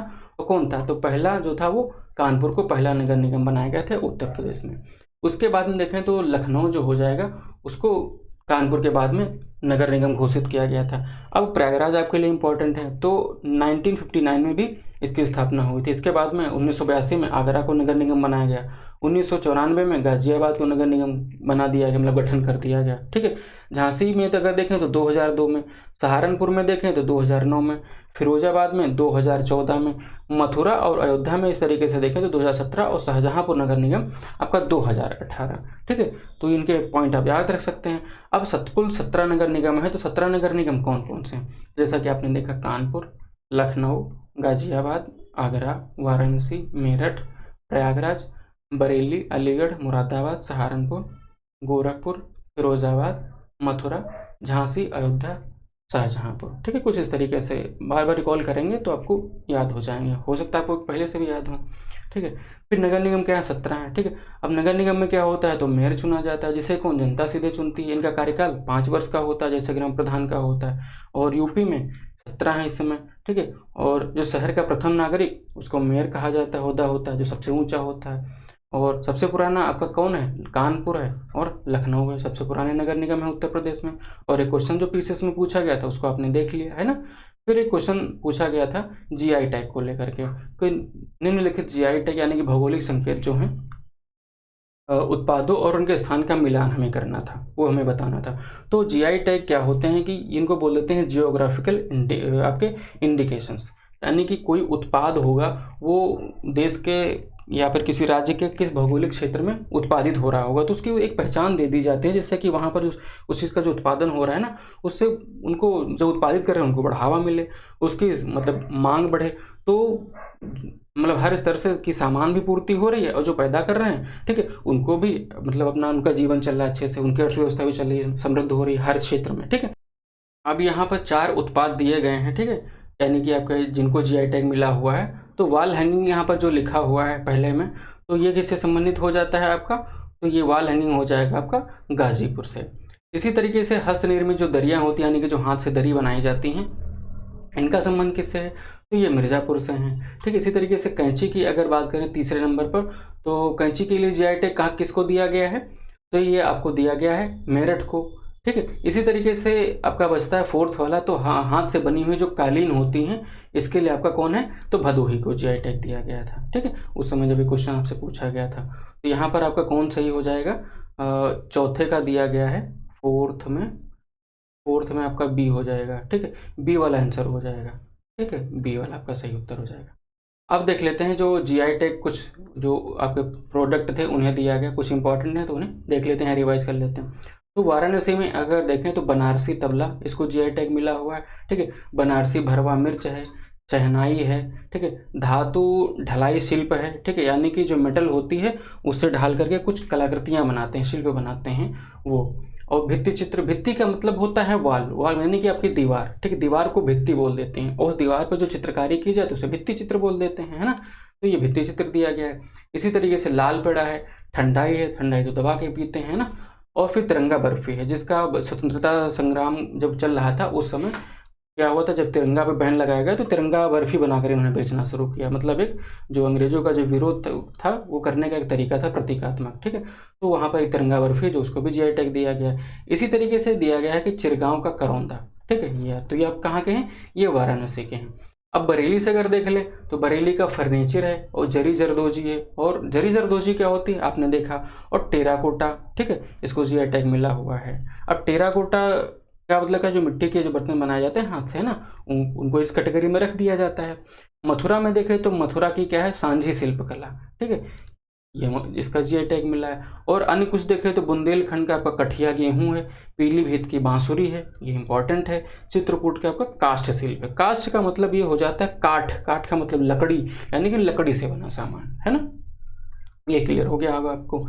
फिर 91 क्वेश्चन जो था इसमें पूछा गया आपसे कि उत्तर प्रदेश सरकार ने एक स्वायत्त संस्था के रूप में अतिरिक्त ऊर्जा स्रोत विभाग के अंतर्गत, ठीक है, एक आपका क्या था कि गैर पारंपरिक ऊर्जा विकास एजेंसी यानी कि NEDA का निर्माण कब किया था, ये हमसे क्वेश्चन पूछा गया। ठीक है, यानी कि यहाँ पर देख लेते हैं क्या, उत्तर प्रदेश गवर्नमेंट गवर्नमेंट ने बनाया क्या, non conventional energy development agency, इसी को NEDA नाम दिया गया, यानी कि NED और यहाँ का A फॉर एजेंसी, यहाँ से नाम दे दिया गया। तो ये किसके अंडर में, the department of additional energy source और एज एन ऑटोनोमस इंस्टीट्यूशन। ठीक है, यानी इसको कुछ स्वायत्तता दी गई इस इंस्टीट्यूशन को। तो कब बनाया गया, तो 1983 में बनाया गया। ठीक है, 83 कहाँ पर है, तो ये अप्रैल 1983 में बनाया गया। ठीक है, विकल्प भी आपका सही उत्तर हो जाता है। अब क्वेश्चन रिपीट हुआ है। ठीक है, कैसे रिपीट हुआ है ये हम देखेंगे इसमें आगे। जैसे कि ये लिखा हुआ है यहाँ पर देखेंगे, Uttar Pradesh new and renewable energy department agency, तो अप्रैल 1983 में इसकी स्थापना हुई। ठीक है, ये फंक्शन कैसे करती है, तो एज एन ऑटोनोमस बॉडी यानी कि स्वायत्त निकाय के रूप में। और फिर इसके बाद में इसका नाम बदल दिया गया। ठीक, नाम बदल करके इसका क्या कर दिया गया कि Uttar Pradesh new and renewable energy development agency. ठीक है, पहले नाम क्या था, पहले नाम था आपका इसका उत्तर प्रदेश स्टेब्लिश द क्या अल्टरनेटिव एनर्जी डेवलपमेंट इंस्टीट्यूट। ठीक है, क्या नाम था, अल्टरनेटिव एनर्जी डेवलपमेंट इंस्टीट्यूट 1983 में। फिर बाद में इसका नाम बदल करके UP नेडा कर दिया गया। ठीक है, अब ये क्या है, ये एजेंसी जो क्या करती है, इस तरीके से काम करती है। तो स्टेट का जो नोडल एजेंसी होती है उसके बारे में, और किसके लिए, तो implementation of various scheme in the state, अलग अलग जो स्कीम्स होती हैं उत्तर प्रदेश में उसके लिए, जैसे कि सोलर से संबंधित हो गई। ठीक है, बायोडीजल से संबंधित हो गई, यानी कि कुछ जो रिन्यूएबल एनर्जी होगी, ऊर्जा के संसाधन होगी, नवीकरणीय। ठीक है, वहाँ पर जो काम करने हैं, डिसीजन लेने हैं। ठीक है, जो कोई लगा रहा है उसको स्वीकृति देनी है, कुछ भी करना है। ठीक है, उस तरीके से बहुत सारे उसके अंतर्गत काम होते हैं, उनमें ये मदद करती हैं। ठीक है, उनको रेगुलेट करती हैं, उनमें लोगों की हेल्प करती हैं ये एजेंसी। ठीक है, अब इसको लेकर के क्वेश्चन पूछा गया था आपका UP SSS का जो लोअर पीसेस का एग्जाम हुआ था उसमें। ठीक है, अब क्वेश्चन रिपीटेड बोला मैंने, है ना, तो कैसे है देख लीजिएगा कि when was alternative energy development institute establish for the development of alternative energy in Uttar Pradesh. ठीक है, तो क्या कब था ये, 1983 में था। तो इसका क्या नाम था कि अल्टरनेटिव एनर्जी डेवलपमेंट इंस्टीट्यूट था, है ना, जैसा कि मैंने यहाँ पर आपको बताया कि क्या था, अल्टरनेटिव एनर्जी इंस्टीट्यूट। बाद में इसका नाम कर क्या, अब आपके एग्जाम में क्या पूछा गया, देखिए अब आपसे एग्जाम में पूछा गया नेडा, यानी कि non conventional energy development agency. तो क्वेश्चन रिपीट है, अपना स्वरूप बदल रहा है, इसलिए हम इतना डिटेल में जानने की कोशिश करते हैं कि अगर अब की बार ऐसे पूछा है तो अगली बार कैसे पूछ सकता है, ठीक है। और आयोग देखो सेम है, लोअर बीसीएस के एग्जाम में क्वेश्चन पूछा है। फिर देख लेते हैं, क्वेश्चन पूछा गया आपसे, समय बताया गया है यहाँ पर कि 1909 यानी कि 1909 में आगरा में कुछ आयोजित किया गया, क्या कि उत्तर प्रदेश संयुक्त, या फिर कह सकते हैं कि उस समय संयुक्त प्रांत नाम था, तो संयुक्त प्रांत कांग्रेस का एक सम्मेलन हुआ, कौन सा, सामाजिक सम्मेलन। तो उसकी अध्यक्षता किसने की थी, तो उसकी अध्यक्षता जो की गई थी वो मोतीलाल नेहरू के द्वारा की गई थी, तो ये इसकी अध्यक्षता होगी। लेकिन अब अगर यहाँ पर और दूसरे एस्पेक्ट्स में जाएं तो क्या हो जाएगा कि उत्तर प्रदेश यानी कि संयुक्त प्रांत। अब मैं यहाँ पर उत्तर प्रदेश को लेकर के यहाँ ब्रैकेट में संयुक्त प्रांत क्यों लिखा हूँ आप जानते हो, अगर नहीं आपको रिकॉल हो रहा है तो इसे पिछली जो क्लास एनालिसिस की है उससे कवर कर लीजिएगा, हो जाएगा। तो कांग्रेस कमेटी का पहला सम्मेलन 1908 में हुआ था, तो मोतीलाल नेहरू जो थे इन्होंने इसके अध्यक्षता की थी, और फिर 1909 में उन्हें क्या हुआ, इस प्रांत से परिषद सदस्य के रूप में भी चुना गया था, इस तरीके से।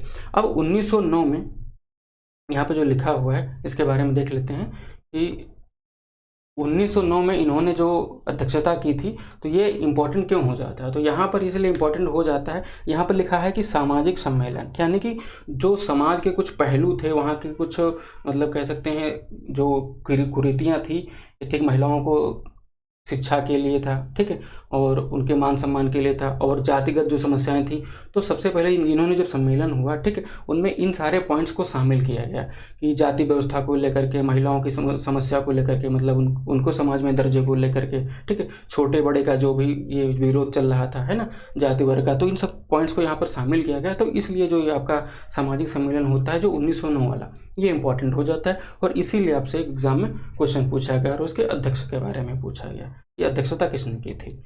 फिर आपका आता है 93 आपका क्वेश्चन है, यानी कि 93 नंबर का क्वेश्चन पूछा गया कि उच्च श्रेणी का यानी कि हाई क्वालिटी का, ठीक, कैटेगरी का सिलिकासन यानी कि सिलिका बालू पत्थरों के बड़े भंडार क्रमशः कहाँ कहाँ पर, तो आपके इलाहाबाद और चित्रकूट जिलों में किन क्षेत्रों में पाए जाते हैं, जो उत्तर भारत के कांच उद्योग की आपूर्ति का पारंपरिक स्रोत हैं, यानी कि उत्तर भारत का यानी कि जो कांच उद्योग है ना, उसमें ये रॉ मटेरियल की तरह काम करते हैं। तो इलाहाबाद में कौन है, यानी कि प्रयागराज में, ठीक है, और यहाँ पर चित्रकूट में कौन होगा, तो शंकरगढ़ और बरगढ़। शंकरगढ़ आपका इलाहाबाद का, चित्रकूट का आपका बरगढ़ हो जाए, तो विकल्प बी आपका सही उत्तर हो जाएगा। तो आप जो खनिज वनिज दुनियादारी आप सब पढ़ के जाते हो, तो देख लेते हैं कि ये कितना डिटेल में जा करके क्वेश्चन पूछी जा रही है, इसलिए आपको मैप बेस्ड पे पढ़ना ज़्यादा जरूरी हो जाता है डिटेल में। यानी कि मैंने क्या बोला था कि आपको मैप रख करके अगर सामने पढ़ते हो तो वो ज़्यादा बेटर रहेगा। तो इलाहाबाद में क्या है, शंकरगढ़, और बरगढ़ में क्या है, उच्च श्रेणी के सिलिका बालू के पत्थर पाए जाते हैं जो चित्रकूट में ही मौजूद हैं, ठीक है, ये आपने देख लिया शंकरगढ़ और बरगढ़, ठीक है, इसके बारे में ये क्वेश्चन था यही। अब देख लेते हैं यहाँ पर 94 जो क्वेश्चन था, ये क्वेश्चन पूछा गया करंट अफेयर से, क्योंकि शुरुआत में लिखा हुआ है कि हाल ही में, ठीक है, ये हो गया। अब हाल ही में क्या पूछा गया कि जल शक्ति मंत्री स्वतंत्र देव सिंह ने उत्तर प्रदेश में एक सप्ताह चलने वाली क्या एक नल एक पेड़ यानी कि वन टेप वन ट्री योजना शुरू की, ठीक है। यह योजना निम्नलिखित में से किसके द्वारा संयुक्त रूप से शुरू की गई है, हमसे ये पूछा गया। तो आपका विकल्प सी सही हो जाएगा, यानी कि नमामि गंगे एवं ग्रामीण जल आपूर्ति विभाग के द्वारा ये शुरू की गई, कहाँ पर, उत्तर प्रदेश में। तो ये तो क्वेश्चन हो जाता है, ठीक है। लेकिन अब यहाँ पर लिखा हुआ है नमामि गंगे, ठीक है, लिखा हुआ जल जीवन मिशन, जल शक्ति मंत्रालय, तो अब इनसे क्या क्वेश्चन बन सकते हैं, हम उन पे फोकस करते हैं, है ना। आप इतने एग्जाम दे रहे हो, जरूरी नहीं इसी में पूछा जाए, ठीक है, और हो सकता है इसमें भी पूछ लिया जाए, क्योंकि डबल इंजन की सरकार है, केंद्र में भी और ये भी हुई, और उत्तर प्रदेश में भी तो इसके संबंध में काम हो रहा है, तो क्वेश्चन बन सकता है, ठीक है। तो जल शक्ति मंत्रालय की बात करें, यानी कि मिनिस्ट्री ऑफ जल शक्ति, तो इसकी स्थापना मई 2019 में की गई थी, है ना, 2019 में होती है। अब इसमें क्या किया गया, तो 2 मंत्रालय थे, है ना, इनका गठन करके इसको बनाया गया था, किसको, जल शक्ति मंत्रालय को। ये कौन कौन से थे, तो ये एक आपका था जल संसाधन, नदी विकास और गंगा पुनर्जीवन मंत्रालय, ठीक ठीक है, पुनर्जीवन मंत्रालय, तो ये आपका ये पहला हो जाता है। दूसरा आपका क्या हो जाता है, पेयजल और स्वच्छता मंत्रालय, ठीक है, इन दोनों को मिला दिया गया, तो ये पहला हो जाता है, ये दूसरा हो जाता है, तो इनको मिला के गठन कर दिया गया था जल शक्ति मंत्रालय का। अब इस मंत्रालय का उद्देश्य क्या है, तो जल संसाधनों का प्रबंधन करना, गंगा और अन्य नदियों की सफाई के लिए काम करना, और पेयजल जो आपूर्ति होती है, ड्रिंकिंग वाटर सप्लाई को लेकर के काम करना, और इसी के लिए हर घर या हर ग्रामीण घर में नल से जल की आपूर्ति सुनिश्चित करना, इसके लिए हमने योजना भी शुरू की है ना। और जो जल विवाद का समाधान रहता है ना राज्यों के बीच में, यानी कि राज्य और अंतर्राज्यीय जल विवाद जो चलता रहता है उसके बीच में। अच्छा, आप ये बताइए कि वर्तमान में कौन से या कितने राज्य हैं जिनको लेकर के जल विवाद चल रहा है। दो तो अभी मतलब रिसेंटली यहाँ पर चल रहे हैं, दो मैं सीधे नाम नहीं बताऊंगा, आपको बता दूंगा कि एक तो उत्तर में है और एक तो दक्षिण में है, ठीक है। कौन सी नदियाँ हैं और कौन से 2 या 3 या 4 राज्य हैं, ठीक है, आपस में लड़ते हैं पानी को लेकर किसी नदी के। अब जल जीवन मिशन की बात करें तो इसमें ये कहा गया था कि 2024 तक हर जो ग्रामीण घर होगा उसको 55 लीटर जल क्या होगा, दिया जाएगा। और जो जल वो होगा तो किससे आपूर्ति की जाएगी, तो नल से जल की आपूर्ति का लक्ष्य रखा गया है। तो ये आपने पॉइंट देखा। तो जल जीवन मिशन के बारे में देखते हैं सबसे पहले। तो जल जीवन मिशन शुरुआत आपने देखी कि 2019 में। इसका उद्देश्य क्या था, जल जीवन मिशन यानी कि जल जीवन मिशन। आपके एग्जाम में हो सकता है कि जल जीवन मिशन लिखा ही ना हो, ठीक है, सीधे लिख के आ जाए JJM, इसके लिए भी तैयार रहिएगा क्योंकि लेखपाल में क्वेश्चन पूछा जा चुका है, ठीक है।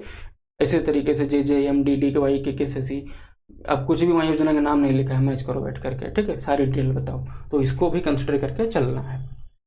अब 2019 में शुरू किया गया था JJM, ठीक है। इसका उद्देश्य क्या था, तो 2024 तक देश के सभी ग्रामीण परिवारों को प्रति व्यक्ति कितना, 55 लीटर, ये नंबर याद रखना, 55 लीटर पेयजल उपलब्ध कराने के लिए काम किया गया था। तो इसके लिए क्या करना था, कार्यात्मक घरेलू कनेक्शन प्रदान करना था।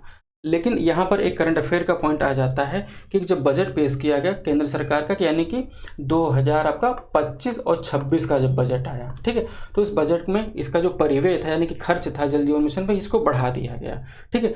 क्या बढ़ा दिया गया, अब क्या कर दिया गया कि इसका जो समय था वो बढ़ा दिया गया, ठीक है, इसका कार्यकाल बढ़ा दिया गया। अब कब तक बढ़ाया गया ये आपको बताना, 2025-26 में बढ़ाया गया, कहाँ किस ईयर तक बढ़ाया गया, ठीक है। अब एक और योजना थी, अब नमामि गंगे योजना आती है, ठीक है।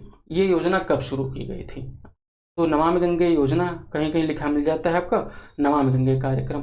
तो ये एकीकृत संरक्षण मिशन है, जून 2014 में केंद्र सरकार के द्वारा शुरू किया गया, ठीक है, अनुमोदित की गई थी, जो क्या एक फ्लैगशिप कार्यक्रम है।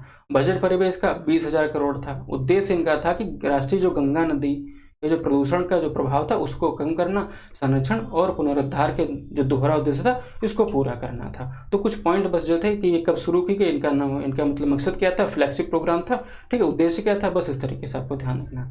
एक यहाँ पर पॉइंट लिखा हुआ है कि राष्ट्रीय नदी गंगा, ठीक है, गंगा को कब राष्ट्रीय नदी का दर्जा दिया गया था, आप ये बताइए। और उत्तर प्रदेश का जो जलीय जीव कौन सा है, ठीक, उत्तर प्रदेश का राजकीय जलीय जीव कौन सा है, ये आपको बताना है, ठीक है, ये आपके लिए इंपॉर्टेंट हो जाता है।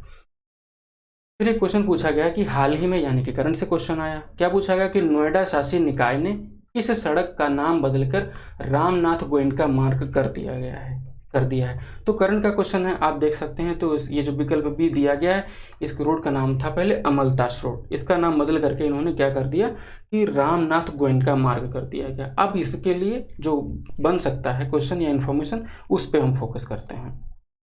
तो रामनाथ गोयनका साहब के बारे में देखते हैं। तो ये पत्रकारिता से इनका संबंध था।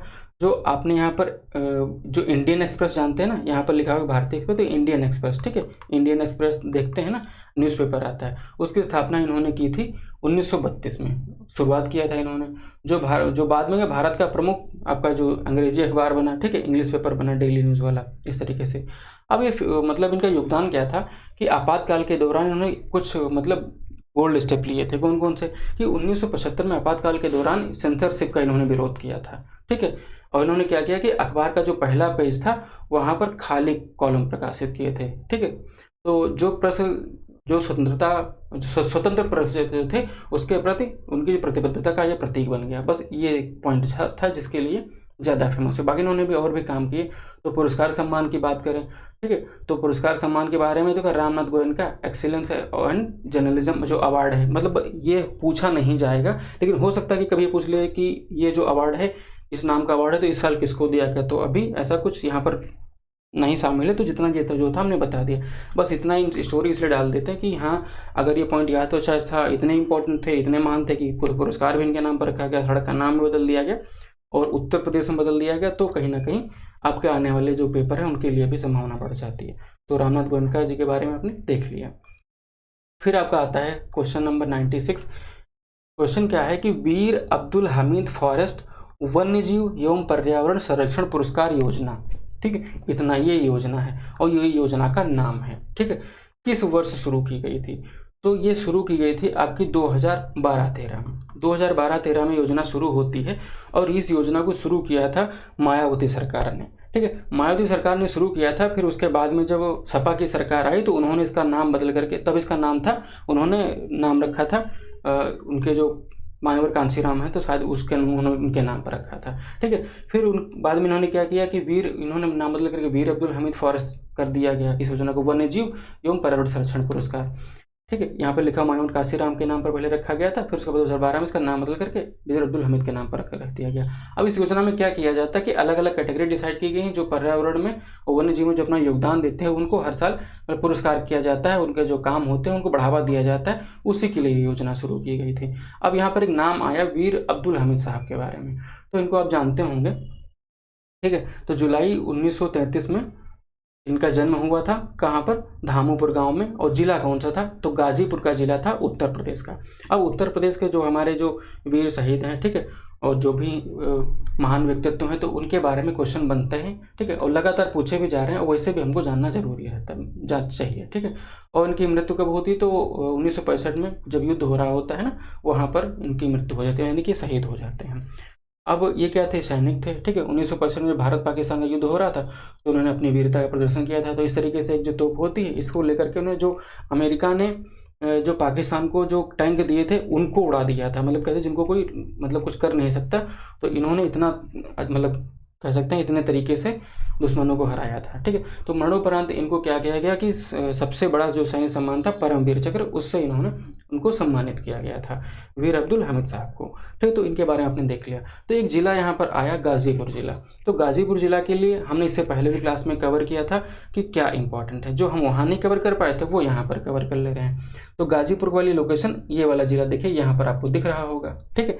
अभी क्वेश्चन पूछा गया कि यूपी SSS में कि चकबंदी लेखपाल का जब पेपर हुआ था, क्या पूछा गया कि केंद्र सरकार की अफीम की फैक्ट्री उत्तर प्रदेश के निम्नलिखित में से किस जिले में स्थित है। तो कहाँ पर स्थित है, ये गाजीपुर जिले में स्थित है। गाजीपुर कहाँ पर है, तो ये आपने पार्ट यहाँ पर देख लिया, गाजीपुर मैप पर देख लिया। अब यहाँ पर थोड़ा सा और डिटेल देख लेते हैं। तो यहाँ पर फैक्ट्री के बारे में देखते हैं। तो फैक्ट्री का इतिहास क्या है, तो इतिहास में क्या है, गाजीपुर में स्थित है और इसका नाम अगर गाजीपुर अफीम फैक्ट्री ना लिख करके आए, अगर ये लिख करके आ गया तो अब क्या करोगे, क्या कि गवर्नमेंट अफीम एंड अल्कोलाइड वर्क्स निम्नलिखित में से कहाँ पर स्थित है, बाकी कुछ लिखा ही नहीं। तो आपको ध्यान रखना है कि ये क्या है, इसी गाजीपुर जो अफीम फैक्ट्री है इसी को कहा जाता है ना। और दुनिया की सबसे पुरानी और सबसे बड़ी वैध अफीम फैक्ट्री है और 1820 में इसकी स्थापना की गई थी और यह उत्तर प्रदेश के गाजीपुर जिले के गंगा नदी के किनारे स्थित है। तो आपने क्या देखा कि जिले का नाम और नदी का नाम ये हो गया, जो वाराणसी से लगभग 80 किलोमीटर दूर है। और अब एक बात और देखते हैं, तो ये हमने वेबसाइट से उठाया था, ठीक है, इन्हीं की मतलब ये जो फैक्ट्री थी। तो यहाँ पर क्या लिखा हुआ है, नाम लिखा हुआ है government opium and alkaloid factory. Opium का मतलब होता है अफीम, ठीक है। और यहाँ पर कौन है, तो डिपार्टमेंट कौन सा है, तो revenue and ministry of finance, ठीक है। तो दो डिपार्टमेंट आपने क्या देखा कि रेवेन्यू मिनिस्ट्री, ठीक है, और यहाँ पे वित्त।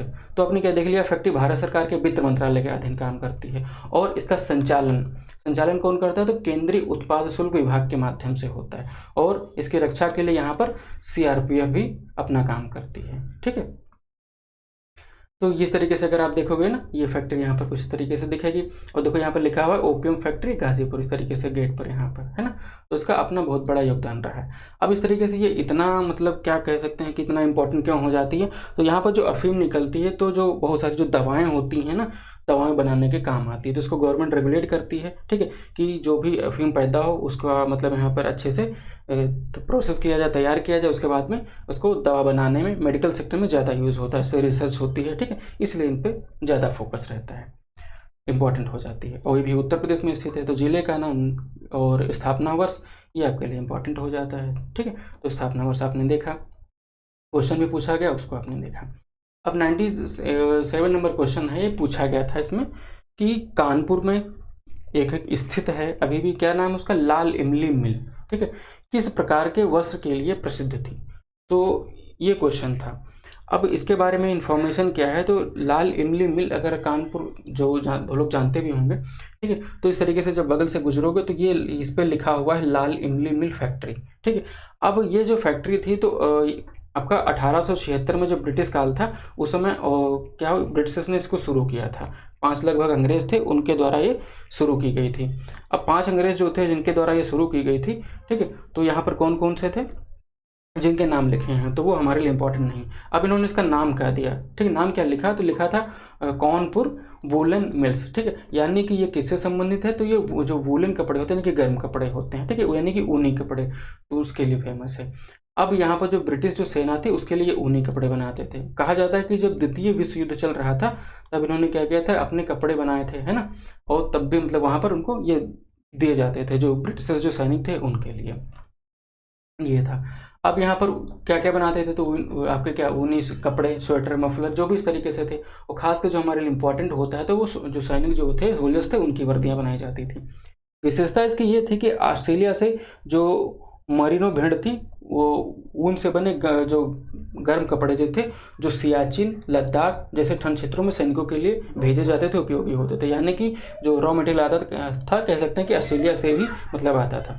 और विदेशों में मांग के बारे में अगर देखें तो इन उत्पादों की मांग इंग्लैंड, अमेरिका, रूस और जर्मनी जैसों देशों में भी थी। और इनको अपने काम के लिए एक पुरस्कार भी मिला, क्या कि स्पेन में आयोजित एक अंतर्राष्ट्रीय प्रदर्शनी में बेस्ट वूलन क्लॉथ के लिए इसको पुरस्कार में भी मिला था। और 2008 में उत्पादन में कमी और 2012 में शून्य उत्पादन के कारण इस मिल को बंद कर दिया गया। ठीक है, तो आपने देखा कि ये कहाँ, उत्तर प्रदेश में कानपुर में स्थित थी और कितना बड़ा मतलब इसका योगदान था। ठीक है, आपने ये बातें देख ली अच्छे से। अब लाल इमली का मतलब जो मिल थी, इसका जो मोटिव रहता था कि लागत को कम से कम करके अच्छा सामान बनाना, और इनका उद्देश्य ये रहता था कि इतना सस्ता सामान बनाना है जैसे कि कोई ठेले वाला, ठीक, मजदूर वर्ग है वो भी इसको अफोर्ड कर सके, खरीद सके। ठीक है, ये नहीं कि सबसे हमें राजा महाराजाओं के लिए बनाने।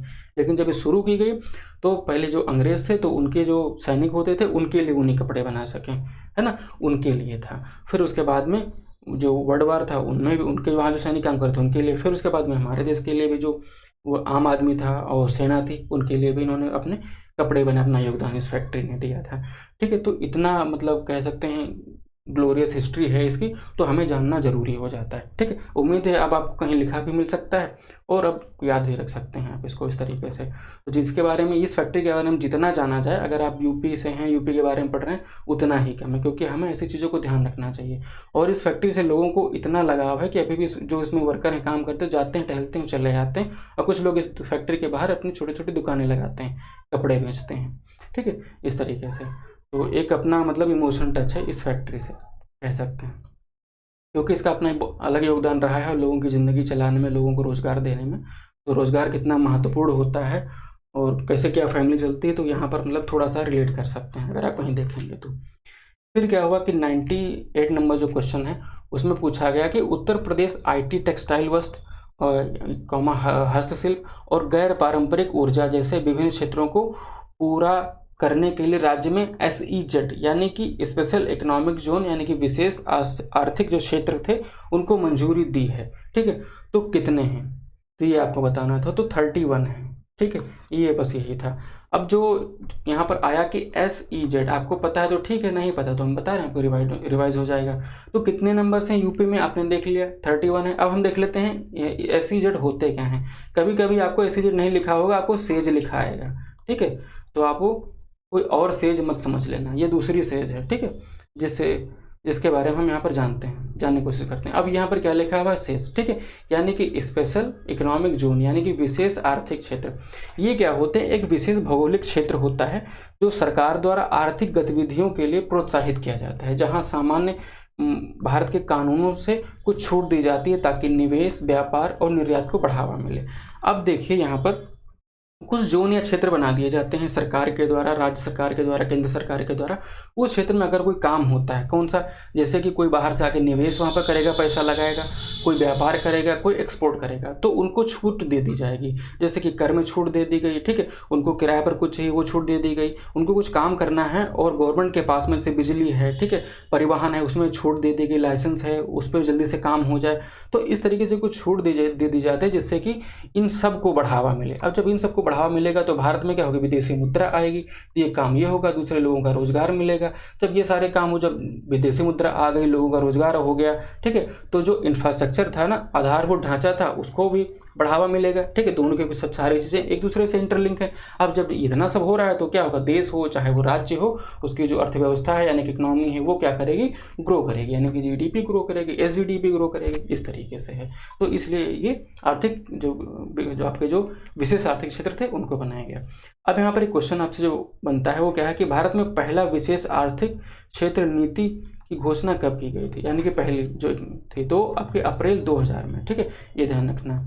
फिर देख लेते हैं यहाँ पर एक एक्ट आया था, एससीजी एक्ट, तो 2005 में आता है, ठीक है, भारत सरकार के द्वारा 23 जून 2005 को इसे पारित कर दिया गया और 10 फरवरी 2006 को इसको लागू कर दिया गया। उद्देश्य इसका क्या था, तो मैंने क्या बोला कि निर्यात को बढ़ावा देना, यानी कि एक्सपोर्ट बढ़ावा देना, ठीक है, विदेशों का निवेश आकर्षित करना कि अब देखो क्या क्या चल रहा है कि जो क्या प्रयास चल रहा है कि जो आईफोन है वो इंडिया में बने, यानी कि जो अमेरिकन कंपनी है वो इंडिया में निवेश करे, ठीक है, इंडिया में काम करे। इससे क्या होगा कि औद्योगिक विकास को बढ़ावा मिलेगा, ठीक है, एक्सपोर्ट को बढ़ावा मिलेगा, लोगों को रोजगार मिलेगा। तो इसके लिए सारे प्रयास होते रहते हैं। अच्छा, इसमें लाभ क्या क्या होते हैं, जैसे कि मैंने बोला था, तो जो काम करेंगे उनको कर में छूट मिलेगी, जो निर्यात के अनुकूल नीतियाँ होंगी, जो पॉलिसीज़ होंगी उनको अच्छे से बनाया जाएगा, लाइसेंस की जो सुविधा होगी एकदम सिंपल की जाएगी, ठीक है, जो क्या बोलते हैं विदेशी मुद्रा है, ठीक है, यानी फॉरेन करेंसी, उसकी भी सुविधा रहेगी। और बेहतर जो बुनियादी ढांचा होता है ना, उसके लिए जैसे कि आपको कुछ सामान आपने मानते हैं कि आप कहीं कहीं प्रोडक्शन किया